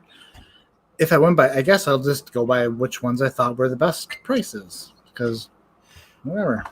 I will tell you that if I ever did get into a bar fight, Chris, I would want you behind me, 100%. He has no gas tank. He will lift somebody up and throw them, and then be tired. That's fine. Which is only standing there as a mountain of a man. People would be like, you know what? I think that guy can talk some shit. It's okay. Yeah, it's better than me. I would think about what's happening and be exhausted. Way over my head. Back in my prime when I could throw a football over those mountains. Yeah, I was all about it. Right now, Rico, you could throw the football right over a mountain. Yeah, if it wasn't for those knee injuries.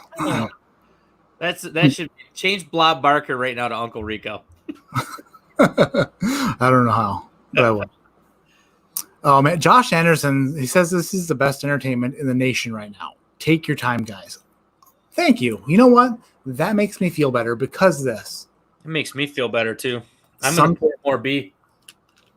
Sometimes I get comments from people like Daniel Shook, who is aching to go do whatever Daniel Shook does. Probably chop wood or ride on a quadcycle, whatever he does. And he just wants to get out of here. And then there's Josh Anderson, who is chill and relaxing and sitting on the couch with his hand in his pants just because he's chilled. And he's like, just take your time, dudes. And that's cool. Josh Anderson is the Al Bundy of this chat. Oh, geez. Okay, so this was way harder than I thought. Like way, way, way harder. I'm gonna look really stupid. No. I'm gonna look stupid. The only thing that you're wrong about is Blanton's. You're right about everything else, probably. How is the only thing I'm really? Come on. What did you say? Would you say it was Rock Hill Farms? That was just me saying it was higher proof than what you thought it was. But I like the way on the Bourbon Junkies Facebook page today, and you do this a lot. You posted about the live stream tonight, which I appreciate. Thank you. And then you said that I was going to beat you because I manipulated the rules and that I was going to make up rules and that I was going to take you to the woodshed because you do this a lot where you're the 95-96 Chicago Bulls. You are 72-10, and you say that, the third grade girls basketball squad is going to take you to the woodshed. And then it just makes you feel like you're doing better when you win. And realistically, I deserve to be the underdog because you've got the best record in the world. How can you be the underdog when it's your show? You can't bring somebody on your show as the undercard. You have to step up and be like, yes, somebody has to come on here. You want to come on here and beat me in my house? Good fucking luck. This is my house. No, I would look at it. You're one of my favorites. Between you and Dan, it's like I love both of you. It depends on the day. Sometimes Dan doesn't answer me, and sometimes he gives me a short answer. Which on those days I like Cline more, and on other days I like Dan. But just saying, sometimes, no idea where I was going there. No clue. Forgot. You lost it. I said this is your house. This is your channel. You should. Yeah. What I was going to say was, I wish you were terrible at this because that would make it more fun for me to have you on. Because I would have you on all the time and I would win. But the problem is, I love you so much, but you're really good at this. So every time I have you on, you beat me. I don't think I'm beating you today, dude. I really don't. I see you're doing it again, which is okay. I like that. I'm not intending to do it today. I mean, whiskey guy is aggressive. I guess. I mean, he's on my team, which is I like it. Yeah. On the other hand, by the way, did I ever say thank you to to Dan L for the $50 super chat. That was a long time ago. Fantastic. Yes. Thank you. I did not say thank you.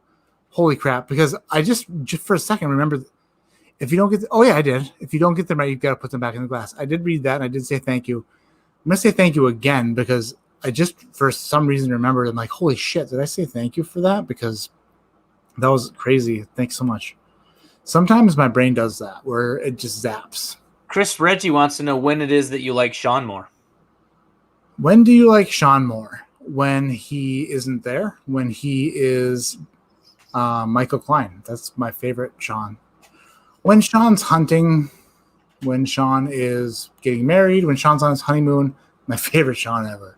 Best Sean ever. Yeah. Hashtag fire Sean. Hashtag should have been Team Porter, but I guess Team Cline's good enough. Wow. All right. So did you place them from your least favorite to your favorite? I did. We doing that first? Oh boy, I don't know. I feel like it's too late for me to really change anything. I know. I feel like that too. Like I want to, but I'm not going to. I'm rolling the dice with the ridiculousness that's on my paper. These were all good, and they were mostly good. I didn't like A, but the rest. Okay. Initially, which I try to trust my initially first, and most of all, I try to trust my first instincts the most. But when I went back, the last time I tasted A, it tasted really good, which sucked. But what I did was I put I put them in order. I went the route of I put them in order from my least favorite to favorite, being my cheapest to most expensive. So my favorite to. But is that your favorite though? I mean, it's hard. No, I don't know. Dude, why do you have to do it by your taste? Like what you would actually want to drink. That's what I did. My favorite to least favorite actually is kind of way off from the prices that I gave. But so what you did was said you tasted through them and said, I think this is more expensive than this, even though I don't like it as much. Based off of what I thought it was. Okay. So the way I went through it, which is totally different, was I put a price tag on them based off of how much I liked it. And if by some chance I think that a really good whiskey is like really cheap, like I mean, like, I don't know. Do you see what I did? I don't know if that makes sense. No, I get it. Yep, man. Like you kind of went through and said, based off of this is what I think the price is because I like it this much. Yeah. If I like it that much, it must be an expensive whiskey. Now, I mean, I hope I beat you. But on the other hand, like, also I hope that like I can get really good whiskey for cheaper. The only thing I can tell you is that I have some really expensive whiskeys behind me that I don't particularly care for. And I have some really expensive whiskeys that I love. It's just yeah. For my palate, what I like. I did a blind flight with Confiscated from Kentucky Owl, and that didn't turn out well for that. Let's just say that. And that's $150. Yeah, I don't like Confiscated either. I mean, it's weird because when you pour something out of a bottle, it tastes different than when you pour it out of a sample bottle. You know what I mean? Why? It's the same whiskey. Well, it's obvious because when you pour something, if you know what you're pouring, there's something that tells you that it should taste better than if you just have something that you pour, you don't know what it is. You're saying if you taste something blind, then pour it out of a bottle that you actually. Okay. I thought you meant physically out of a sample bottle, it tastes different. I'm like, that doesn't make any sense. If you pour it blind out of a sample bottle versus pouring it out of, if you poured old Rip 10 out of a sample bottle, not knowing what it was, versus cracking the seal on an old Rip 10, popping the cork out of it, pouring it in the glass, and then tasting it. Yeah. There's a significant difference in your appreciation and your enjoyment of that pour. That makes perfect sense. What I thought you were saying is if you poured a blind out of a sample bottle and then somebody else poured you a blind out of the bottle, somehow it tasted different.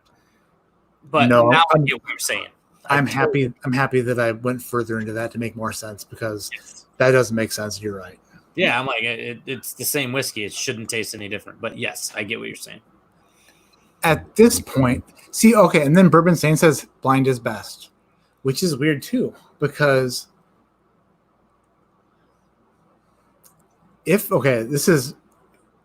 just going to a different layer. Like, isn't enjoying it the most the best? Like, if you taste something blind and you say, I like the taste of fighting cock more than I enjoy the taste of a wild turkey master's keep of some kind, and you're like, oh boy, I'm in a dilemma here. I guess I like fighting cock more. So then you go to the store and you buy a $15 fighting cock, and then you drink it and you're like, this is really good. Versus opening a box, taking this gigantic heavy bottle out and taking this huge heavy cork out and pouring. Like, you might actually enjoy the process and the feeling of drinking the more expensive Master's Keep more than the experience of drinking fighting cock when you know what it is. Does that make sense? It does.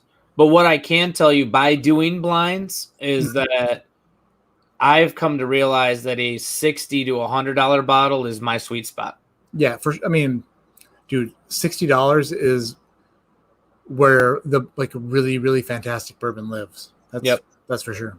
I mean, I don't need, with the exception of obviously a BTAC or something like that. I mean, it's just, that is what it is. But yeah, but even that falls generally in that $100 range, MSRP. That's not what you actually pay for it, but. Then Chris says, blind is best, assuming you know what you're drinking eventually and can enjoy it later. You happy? Yeah. Okay. I'm sorry. I was just apparently we're rambling. See that? And didn't you say you love that about me? I do love that about you. You still love that about me 2 hours into a live stream? Mm-hmm. That's good. Because I still have delicious whiskey in front of me. So and we still have, okay. This is what's weird is I'm on the StreamYard. Do you do the StreamYard portion or do you do the YouTube portion? I'm on StreamYard because I have to be because I'm using my computer. Okay. Well, I'm using my computer too. So I'm watching you in StreamYard. Like, I can see your mouth move when you talk, which helps me not be confused. But then I click over to YouTube and I see there's still 83 people in here. Holy shit. Oh yeah, I haven't looked at YouTube. I haven't done anything. I've been doing this, focusing on where we're at. So yeah. So thank you so much to everybody who's like hanging out with us. I appreciate you guys so dang much. So stinking much. Like, love you guys so much. Now let's get down to the business of getting down. What did you put in last place? Or I put in last place and also my cheapest. I put it's $8 pour. That's what I put. Me too. You said A was an $8 pour? $8 pour and five last place. All right. In fourth place, I put E, and I said E was a $12 pour. Same. Really? Yep. I am surprised that we actually have two of the same. Well, especially because I put E. Oh no! For fourth place, no. I'm sorry. I did put E was a $12 pour, but I for my fourth place was C. Okay, so my next favorite. So my third place was C as a $14 pour. What did you put? How much did you say was C? I said C was a $35 pour. Wow. So you said C was the most expensive pour, and you put it in fourth place? Fourth place, because I thought it was Parker's Heritage Rye, and I didn't like it. It was too charry. Wow. I think I said that C was, like a Four Roses single barrel, but like at the same time, you did the math. Parker's Heritage Rye is a $70 bottle or what? I don't remember. I know it's expensive. Oh no, you said $35, so it's $175. Yeah, I know it's expensive. I know it's more than a $20. I know it's more than $100 bottle. See, what you did was you went the extra step, you took the extra effort, and you put a. See, my most expensive pour, I don't know what it is. I'm guessing it's like a master's keep of some kind, but at the same time, I don't know if my flavor profile mastered or not. So weird. So I put C was a $14 pour. You said it was a $35 pour. Where the hell? Oh, my C's right here. So your C you said was a $14 pour? Yeah, I'm gonna sip it again because I've got a little bit left. And wow. Parker's Rye too charry. Yeah, the Parker's Heritage Rye that I have is like it's super charry.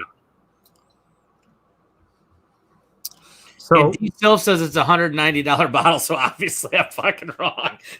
wait, 14 times 2 is 28.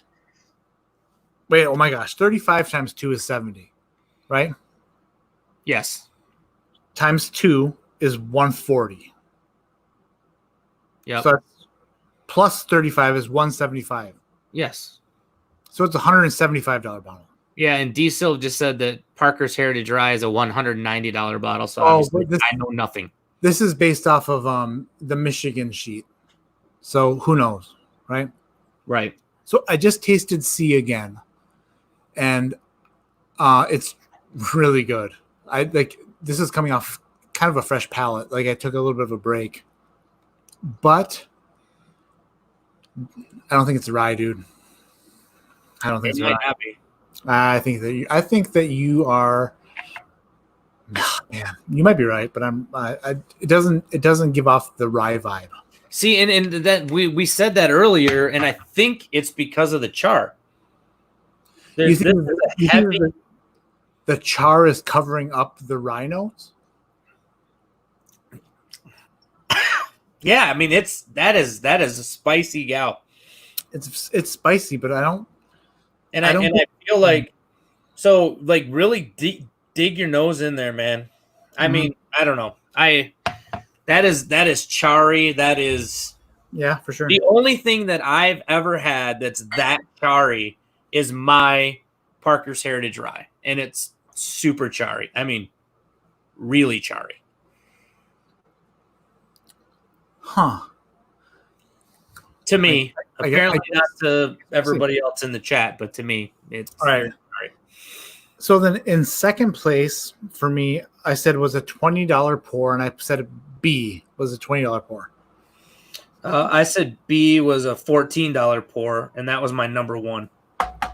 So B was your favorite. Yep. B was your favorite, and you said it was a $14 pour. Yep. And E was my number two, and it was a $12 pour.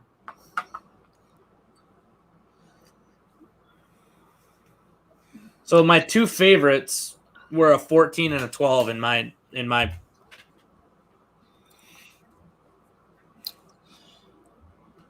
I think that B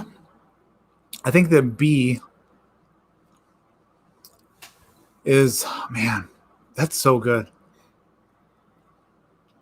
It's cherry and it's oaky, and it leads me to believe it's a Buffalo Trace. If it's a $20 pour, that puts it at $100, which makes it a B-tack. But I don't know if it's that high proof. Man, but I guess we're gonna find out. For B, you're saying you think is a B-tack? B? Is that what you said? If everything that I did and thought about with this thing, yeah, I guess like I think it's too oaky to be a B-tack, but I don't know. So it's also leading me to believe that it might. I think I might have got it wrong. I think that B. I can't go back now, but I think that B might be okay. Shit. Now that I'm going through them again, I think that B might be the $35 pour, and it's a Wild Turkey product, a Wild Turkey Master's Keep, like because of the oakiness. I think that it is the 17 year or the deck. It's one of those. I can't take it back now. I've already done it, but tasting through it again, it's got that sweet oak. It's got the cherry that I'm used to. That I just did last week with Dramhound's Flight, and it feels like that could be a turkey product, even though I just said it might be BTAC. Which is what I liked about B is the fact that you said it was a sweet oak. See, my problem when I get into an aged product, like a super older product, that oak is no longer sweet. It's not something I enjoy. The oak that's on here is like the best kind of oak. It's a hint of wonderful oak that has that fruitiness to it that is just I honestly I can't even give you a guess. But I absolutely love B. I don't think it's old. I don't think it's old. This is what's funny is so I just said I thought B was I looked at the price and I looked at the flavor profile and said it could be a BTAC. And then I said sweet oak cherries. Man, it could be a Wild Turkey Master's Keep. And then, if you remember the first time I tasted through it, I thought B could be the Pappy 15. You did say that, yeah. Which is directly in the middle of a Wild Turkey Master's Keep and a BTAC. Like the flavor profiles, the ages. I'm confused, but also intrigued, which is so the one where you could be going on that is I could be completely wrong because it very well could be. It just doesn't have the weediness of a Pappy 15, but you know what? It's got the same delicious oak that the Pappy 15 has. I feel like it's higher proof though, because what's Pappy 15 is 107, right? Yeah. You think B is higher than 107? I think it's higher than 107. Gotcha. So anyway, my first place for a $35 pour was D, which I have no idea why. Because I've been talking about other stuff so much. So what did you say D was? Third place at $20 pour. So we weren't too far. Like, I guess that was far off, and then so C and D we disagreed on quite a bit. I'll run through mine again. My first place was B at 14. Second place was E at 12. Third place was D at 20.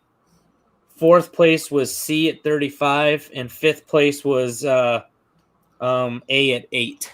Yeah. My first place was D at 35. Second place was B at 20. Then C at 14, E at 12, and A at 8. Also, dude, D is higher proof. It's very viscous and mouth coating, very oily. That's my jam. I know that I could be wrong. I could just be going off of what I like more. But it's oaky and it's higher proof, and I really enjoy it. And I think that I don't know. I guess we'll see. But D is freaking good. D is really good. You said it was $100 bottle. I said it was. I thought it was $100 bottle because I thought so. The three bottles that I thought I could identify was E. I thought was Blanton's. C. I thought was Parker's Heritage Rye, and D. I thought was George T. Stagg. Wait a minute. You know what? I know I said that it's too late for me to change, but I don't think it is because we haven't looked at the results yet. Am I wrong? Well, I mean, we've been talking about them. If it's probably not to change, but I mean, if you're gonna, I don't know. It's your game. You tell me. You said that you thought C was the highest price, right? I thought C was the highest price, and I thought D was the second highest. Oh shit, that doesn't make sense either. Wait, yeah, it does. Okay, can I do this? we haven't revealed what we think. You said that this is only the result of me talking through it. I think that D is higher proof. It's cherry. It's oaky. I think that D. Wait a minute. I think you said D was $20 pour. What didn't you? Yep. You think it's a B tack, don't you? I said I thought it was George T. Stagg. Did you say that out loud? I just did.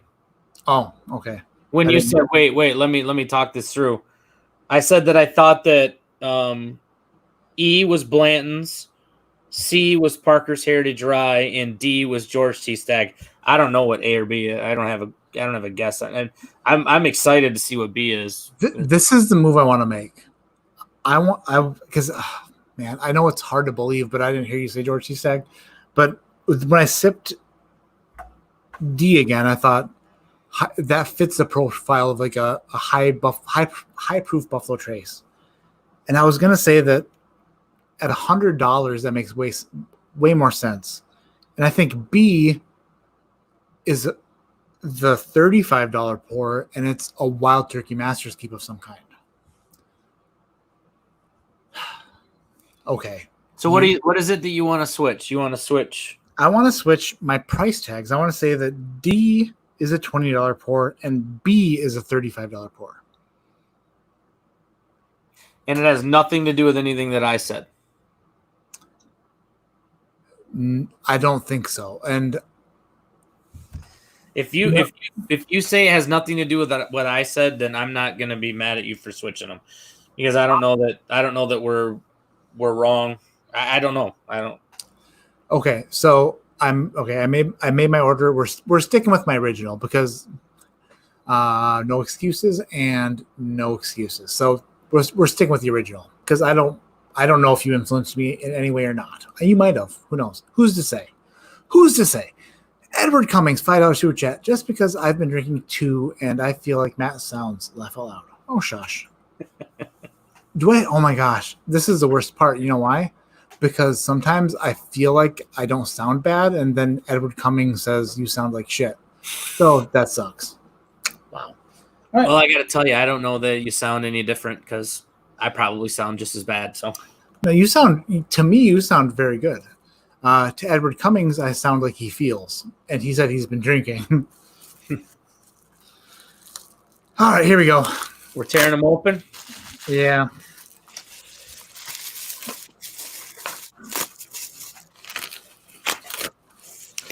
All right, let's go. He put them all separately, right? Yeah, they're.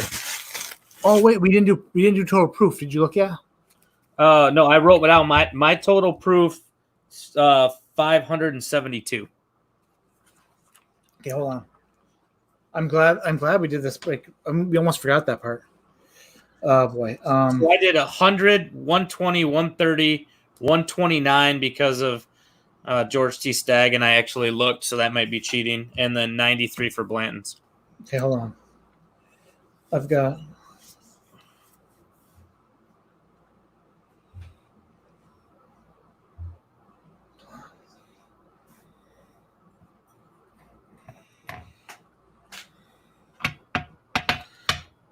I'm out of B. So sad. I have 527 is my total. And what was yours? What'd you have? 527. I had 572. Dyslexia kicking in. Wow. So you had. What? Wait a minute. There's no way you could add 527. Add them again. Paper and pencil stuff going on here. Dark meat chicken, $5. By God, somebody stop the match. I mean, oh, my bad. There's no way. There's no way you did that. Yeah, 547. Okay, that's closer. Yeah, 547 is what it is. All right. Klein is a madman. I believe he has a golden palate. You're probably right. All right. Did you look at the results yet? Nope, they're folded up in front of me. All right. So A, let's go A, last place. Hold on, I got to get them in order here. A, B, C, D, E. Okay, A. Last place. E.H. Taylor small batch. 100 proof. Buffalo Trace. So we were both right on that. You said it was Blanton's. No, I said E was Blanton's. God damn it. I thought I was super excited for a second. Okay. So so we were both right. That's the lowest priced pour. And you know what? Each Taylor small batch is a very nice bourbon. It is, and I said I didn't like it at all. I drink it all the time. I love it. I don't like that at all. So my fourth place was E. I said it was a $12 pour. Was that you too? My fourth place was C. So we'll go with yours. So E. E. Oh shit. E was Rock Hill Farms. You nailed it. I said it was Blanton's. I said Rock Hill Farms. And then you put $12 on it instead of 14. But I don't know the price of Rock Hill Farms. It's like $80. And do you know when I said that? That's when I said I was turning from man to machine. Damn it! I swear to God that was Blanton's. Whew, I feel like that was a victory for me because I nailed it. Right, nailed it in the face. It was a baseball. That explains why I liked it, though. I mean, Rock Hill Farms that's a delicious pour. I didn't disagree on the flavor profile. I disagreed on the proof. That was a long ass time ago. Yeah, that was a long time ago. What was your fourth place? My fourth place was C. Which was my third place? What's C? Oh wow! Angels Envy Cast Strength 2016. Did you say it was the most expensive? Yep. Because I said it was Parker's Heritage Rye. Son of a bitch! Is Dan still here? He probably bailed a while ago. So Dan has an Angels Envy that actually has fucking chunks of the char sitting in the bottle, and I think it's this 2016. So that was an Angels Envy cask strength at $35. So you got that right. Damn. So wait. I got a point for A. Did you get a point? How many points? I got a point for A. Did you get a point for E? I did for E. No, I was wrong. So was I, right? Yeah, I was wrong because I said 12 and it was 14. Yep. So you have 2 points. I have 1. Yep. All right. So I guess what? B or D? D is my nailed it. George C. Stagg. Yeah, that's what son of a bitch. All right, so yeah, you got that right. And that was what I enjoyed the most. That's why I priced it where I did. And until I went through and I thought about it again, I wish I would have been able to think about it without you talking. Because apparently you said George C. Stagg and I didn't know it. Oh my gosh. B, dude, B. Oh my God. Wow. Are you serious? So I did not get that one right. I said it was 12 and it's 14. But I said it was 14 and it's 12. Did you get B right? I didn't get B right. I said B was 20 and it's a $12 pour.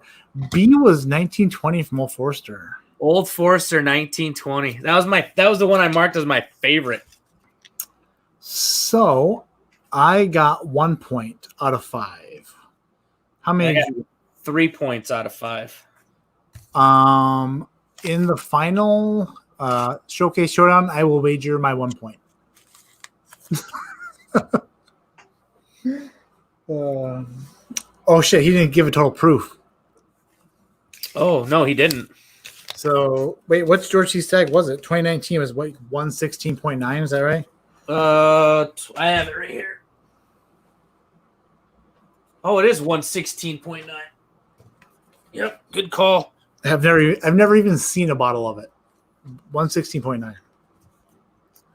So 100, 200. What's Angel's Envy cask strength 2016? What's the proof on that? I don't know. I can tell you the one I have. The one I have is 122.8, but that's 2019. So we're at like 432 before the Angel's Envy cask strength, which puts you right at the winner, 570-ish. Right? Yeah, I had A at 100. I had B at 120. I had C at 130. I had D at 130. I don't know why, knowing that it was George C. Stagg. Apparently, I thought it was higher proof than it was. And then I had 93 at Blanton's, which wasn't Blanton's. So it looks like you win again. I feel pretty uncomfortable with this. I don't know what to say. Actually, first of all, what I want to say is thank you to Dan Shook for sending some really awesome pours tonight. Angel's Envy cask strength, freaking awesome pour. George C. Stagg 2019, freaking awesome pour. Like, holy crap.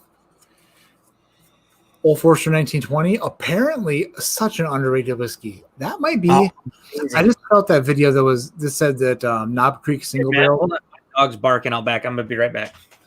Tell the dog to shutty. I'm going to.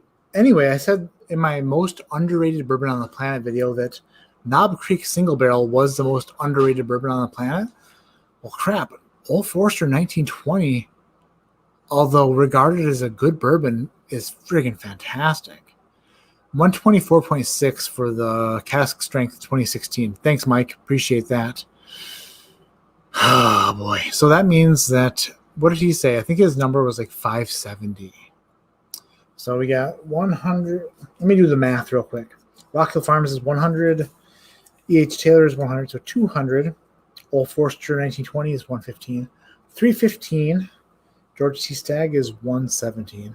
So 432 plus 124 is 557. 556 ish. Wait a minute. This might be closer than I thought. Holy crap. 572. Shit. My mental math was not as good as Nate Bates' real math. And I think that Cline got it totally right.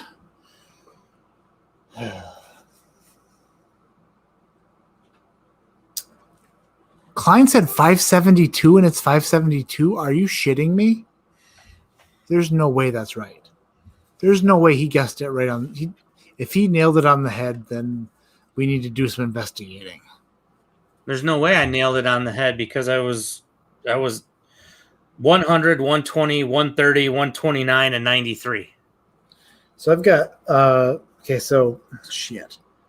George C. Stagg is 116, 117. I said 572.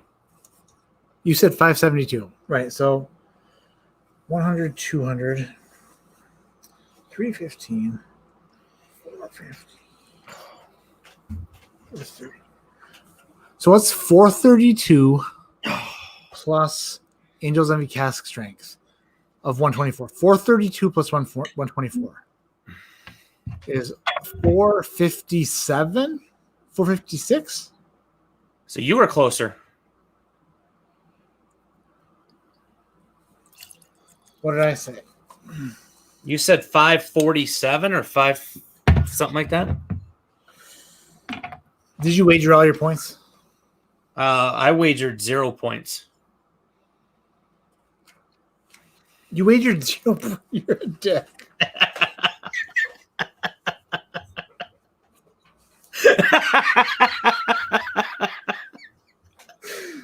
He plays to win the game. He plays to win the game. I finished the game with 2 points. Cline finished the game with 3.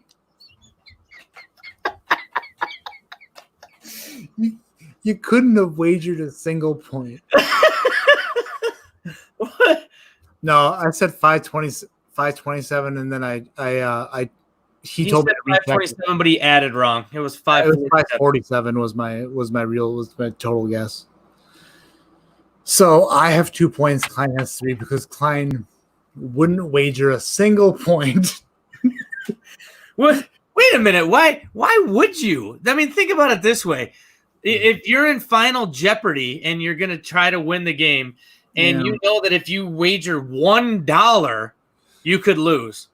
But if you don't, if you just say $0, even if you know the category, you're like, I know I could probably ace this category. You'd be dumb to even throw $1 in there. It makes no sense. Yeah. They are wagering thousands of dollars. See this right here? 1920, baby. Man. I just grabbed the bottle, filled up the Glen. Man, blind is so weird because things taste different. Like, I had no idea. I'm like, is this like their best stuff ever? So Nate said that was 16 off. You were 8 off. So you beat me in the final by 8. Dram says, just keep putting out most underrated bourbon videos every couple months, Matt. Clickbait for new subs. Yeah, I mean, I got new subs out of it. I got a lot of views out of it, which is nice. Some nice comments. People have nice comments. Cline didn't bet a single point in the final showcase showdown, which is a bummer, which is fine, which is cool. I mean, I guess I wouldn't either. Destination Bourbon is now 1-0. He is undefeated. He is just the best. He is the best. Sam B guessed 555 on Patreon. Oh, I did if you're not a patron of mine, there's a link in the description below where you can become a patron to get behind the scenes stuff and extra stuff. I put out a challenge. I said, whoever guesses closest to the proof of the sum of the proofs wins an Elijah Craig barrel proof sample set. And that was Sam B. Guessed 555. That's pretty freaking close. Holy smokes. It's like he got the inside info. I don't know. All right. We've been going at it for 2.5 hours. Holy shit. I did not Flight is Right is fantastic. This is fun. This was way, way harder than I thought. It was a lot harder than I thought. I did not think this was going to be hard at all. But wait, let's rewind back to the fact that Angel's Envy cast strength is a rye. Or wait, it's a bourbon, isn't it? It's definitely a bourbon. Yep, you're right. So I was way off. So that spice that was in there was not a rye. Let's rewind to right before you said that. I mean, that's the first time I've nailed a rye in a video and been wrong. Well, this is what normally happens for me is that's a spicy gal. It's hard to tell the difference between proof spice and rye spice sometimes. Yeah, remember when you sent me that blind and then I put the rye first? I put it over the Eagle. I think it was like a rye blend. I don't remember. It was my rye blend you put over an Eagle Rare 17 because it tasted so much different, and I saw differences being better. But as soon as you said it was a rye, I smelled it again, and I was like, "Oh shit, that's what was up." Well, when you said that tonight, that's why I poured a little bit more and I put my nose in it. I was like, "Is this a rye?" And that's when I said, "I don't get a rye, dude." Yep. I also didn't get a finished bourbon though, so. Last pour of the night for me, $5 super chat from Robot Scott. Then we're going to do the giveaway. Here's the 77 people in over 2.5 hours of live fun stuff. Thanks, man. I appreciate you. I appreciate everybody for hanging out. This is a Kentucky Owl Rye Batch 3. This is because of all you guys out there. Everybody who's super chatted, been awesome to me, been friggin-tastic, been so nice. I got a good deal on this, but I got one. And I've always wanted one. What do you got? He still says confusing port and rye spice. I don't know that it was the spice as much as the proof. But it I don't know. Well, you said it was spicy. Yeah, it's a hot drinking gal, that's for sure. Cline, do you have a owl rye there or not? I do have an owl rye. Well, then do it. I'm drinking 1920. All right. What do you want, one or two? I don't care. I'm not a doctor. You're not? You play one on TV. Only in the best shows on TV. All right. Thank you, everybody, for making this possible. I love you all. Thanks to everybody for freaking watching this crap, being a part of this crap, and just cheering us on and being awesome and hanging out with us. I love all of you so much. Cline, I love you so much. Thank you so much for being a great friend, for being a part of this journey, for being my very first supporter pretty much ever.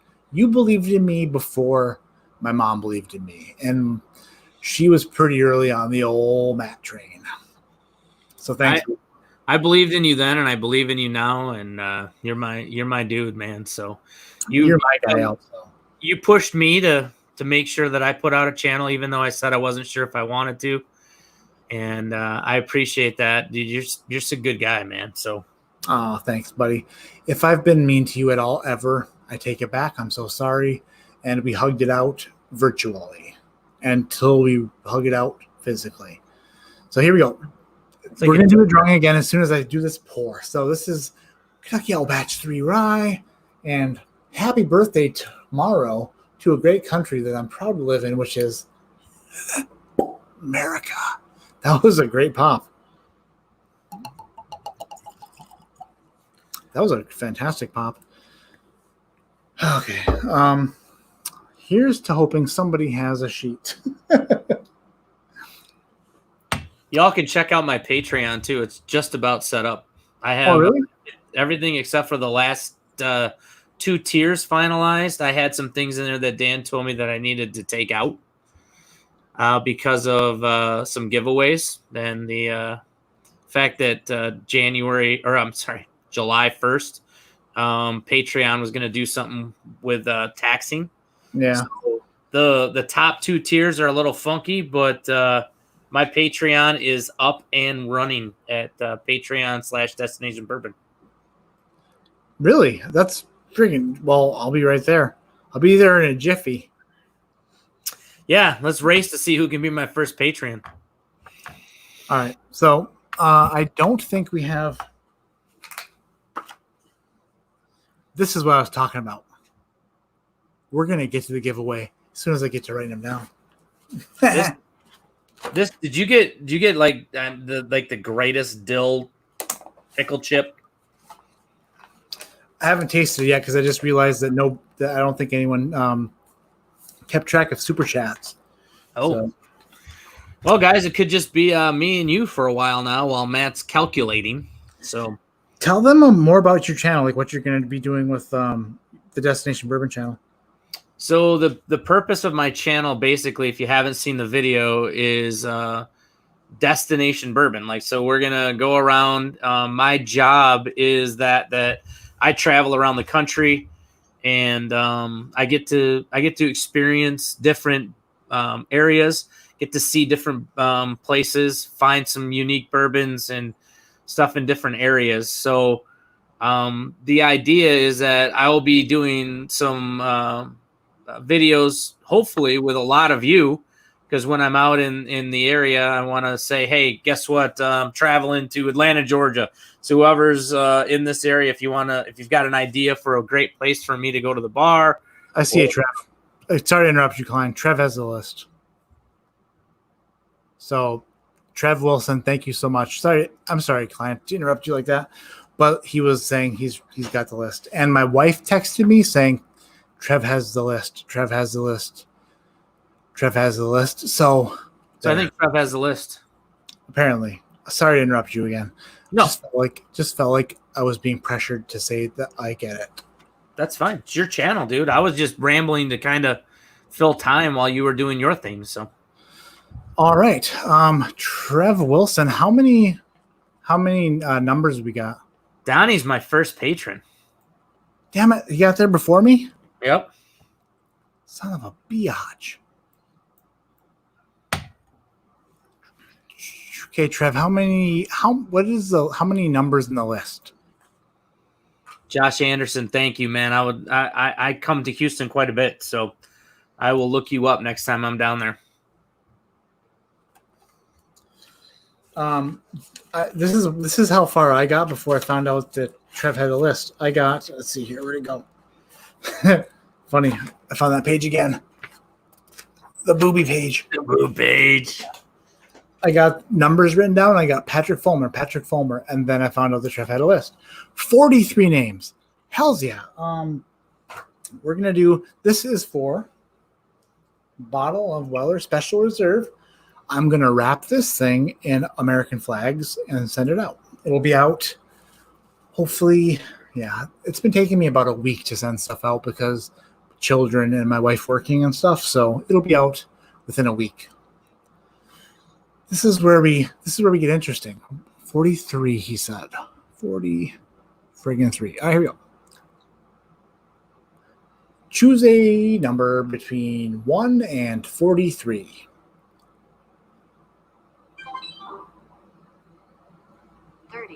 30.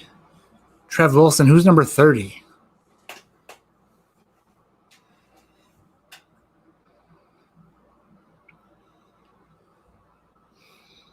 The suspense is killing me. In the meantime, I'm going to sip this Kentucky Owl Rye. Edward, I just put the link in chat, so hopefully you can find it. That's a really good link. Mine says ADHD fishing, which is not good. Branston says, now a proud patron of both you guys. Cheers. Yeah. Cheers, Branston. Thank you. This is Patreon's so cool because you never expect anybody to support you like that. And then all of a sudden, like out of nowhere, you get just, it's mind blowing. Like, I'm like, how in the, what? I'm like Netflix is what I feel like. You know what I mean? Yeah, it doesn't make any sense. It was funny because when I was streaming the other night, people were like, when are you going to put a Patreon out? I want your Patreon. And I'm like, what? You want to support me? You want to give me money? I mean, it's fantastic. Right. I'm humbled and blown away. It's weird. It's a weird thing. And at first I felt weird making a Patreon, and then now I feel like I just need to give more and more. Like I feel bad because I don't give enough, and I need. It's cool. So thank you to everybody who's done that for me. Thank you to everybody who's starting to do that for Cline. I know Cline will probably beat me to 2,000 subs, and I'm at 1,700. Not a chance. I will tell you that the top two tiers are going to have some really cool shit added to them. I just had Dan told me I should take it down because something to do with the Patreon and the way that they're taxing stuff, and they're doing it the 1st of July. So where you look at the top two tiers and it says coming soon, it's going to be some really cool shit. Awesome. Oh, dude, thank you for doing. I know you took some time off. You haven't done one of these in a while where you beat somebody's ass, but I'm so happy that you came back like Michael Jordan after doing whatever Cline did. We're in the 4-5. Yeah, are you Wizard Cline or are you 4-5 Cline? No, I'm back to the 23 Cline. Oh man, you came back and you smoked me so bad. Actually, I didn't smoke you that bad at all. If you would have just wagered a single point. If I'd have wagered a single point, and we flip-flopped our 35 and 20. If you would have, you could have easily beat me. What wise guy, whiskey guy says, I got a list. Here's the order of my list that it's in. It goes ADHD, mashing around bourbon, destination junkies. Then me. I used to go ahead. Say the Big E Tupac. Do it. Go ahead. Oh gosh, dude, it's been so long since I've even thought about that song. And which is weird because every time I used to say I have my order ready, it would just pop into my head. I got a list so many times. That it's in. It goes Reggie, Jay-Z, Tupac, and Biggie. Andre from Outkast, Jada Kiss, Nas, and then me. I think that's right. And all you motherfuckers forgot about Dre. Boom. Dude, this Owl Rye is really good.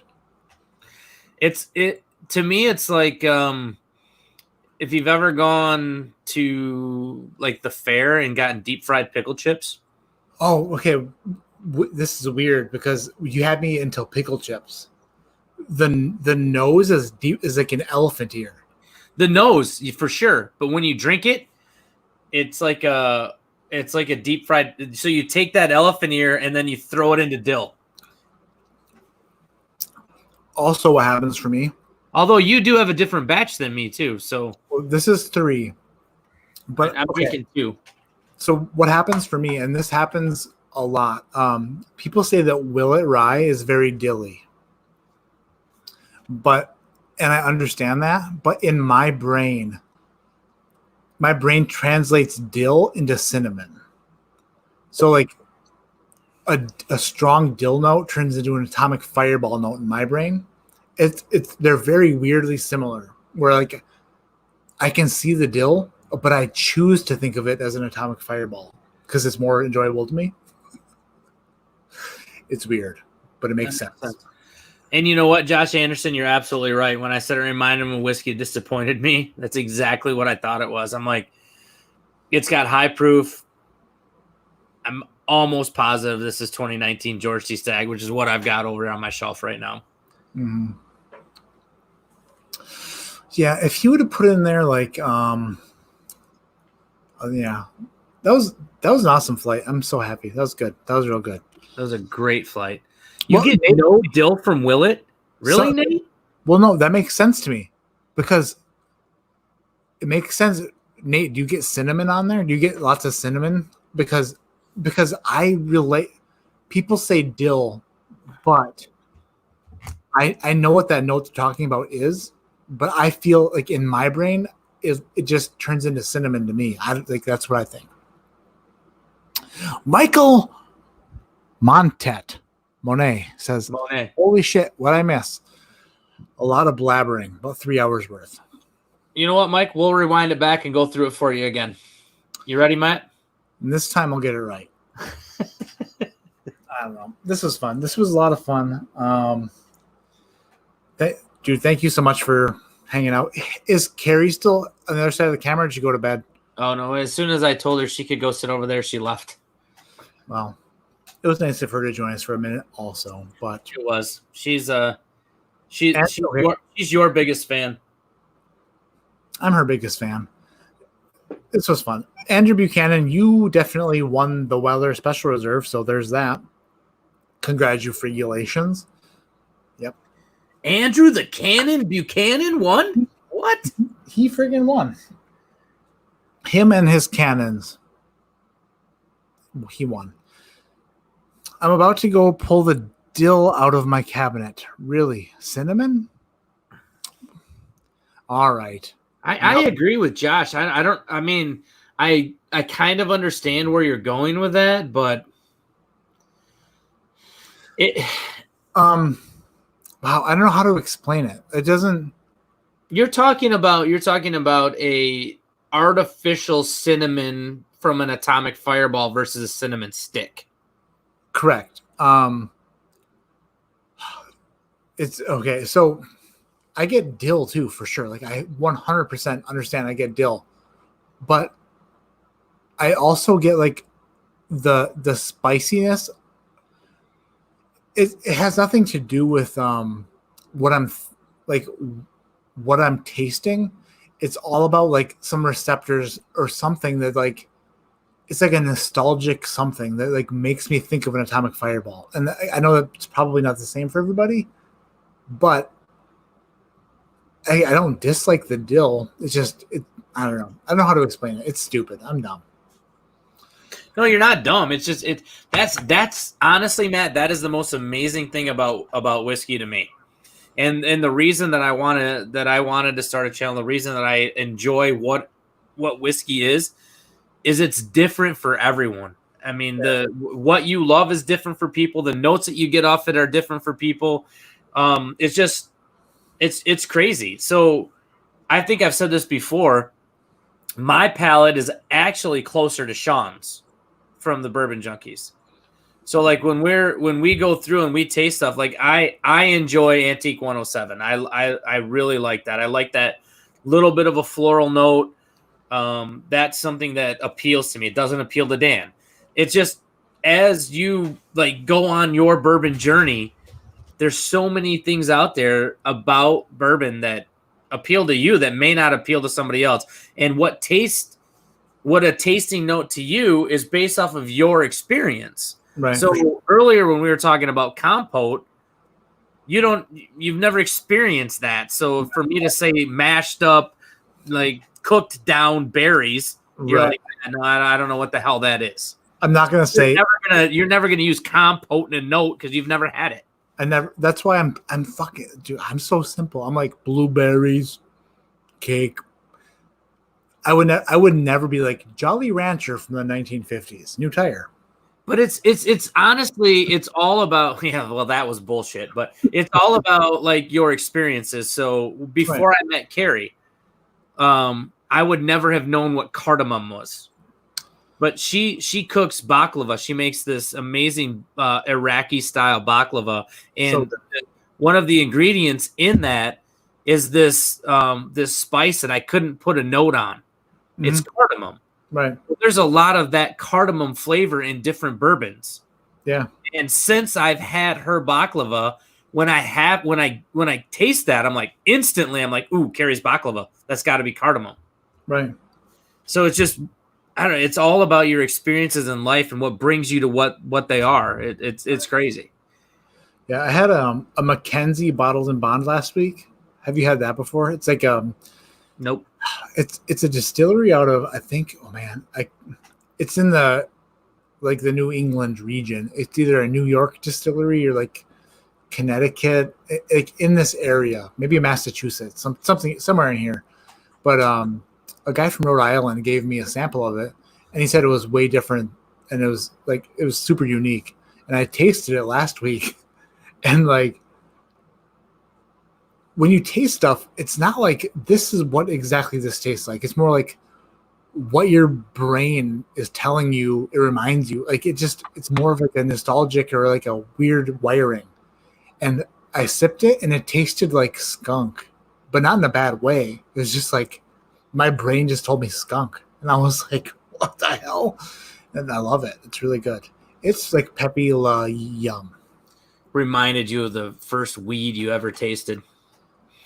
I don't dabble. I dabbled too hard a couple times and refused to dabble after that. You know what? I'm with you. I don't anymore. But you know, whenever I smell a skunk, it reminds me of that. I'm like, oh, it's especially nowadays that in Michigan it's legal, right? So I'm like, so is somebody burning one, or is that actually a skunk? Like, I'm not really sure where we're at with that. Right. Oh yeah. So Bourbon St. Trats and Mackenzie, the weeded one the other day, and then Dram Mountain says Finger Lakes Distillery. Yeah. For Mackenzie Bottle and Bond. Weird. It's totally weird. I don't know. It's whiskey's different. I feel like, man, part of me is so happy you were here. The other part of me wants to know if I would have come to the same understanding with the pours on my own had you not said George T. Stagg, which I swear I didn't hear, but you said it, and therefore since you said it, I could not change my order. So if you would have changed your order, we would have tied 3-3. Yeah, well, that's hard to say because I probably would have risked a point, and yeah. So you probably would have won. Yeah, but I am a man of my word, and if I feel like there's a possibility I could be seen as a cheat, I will not take that route. I'll take the losing route every time, which might be why I'm a stay-at-home dad with no career. Son of a bitch. You know, for the record, I would never have ever said you were a cheat in a gazillion years, and I told you if you feel, go ahead and change it because I trust you. So, well, I don't want to. I didn't know. I mean, who's to say? I've had a few ounces of beverage, and I don't know if it manipulated my thinking.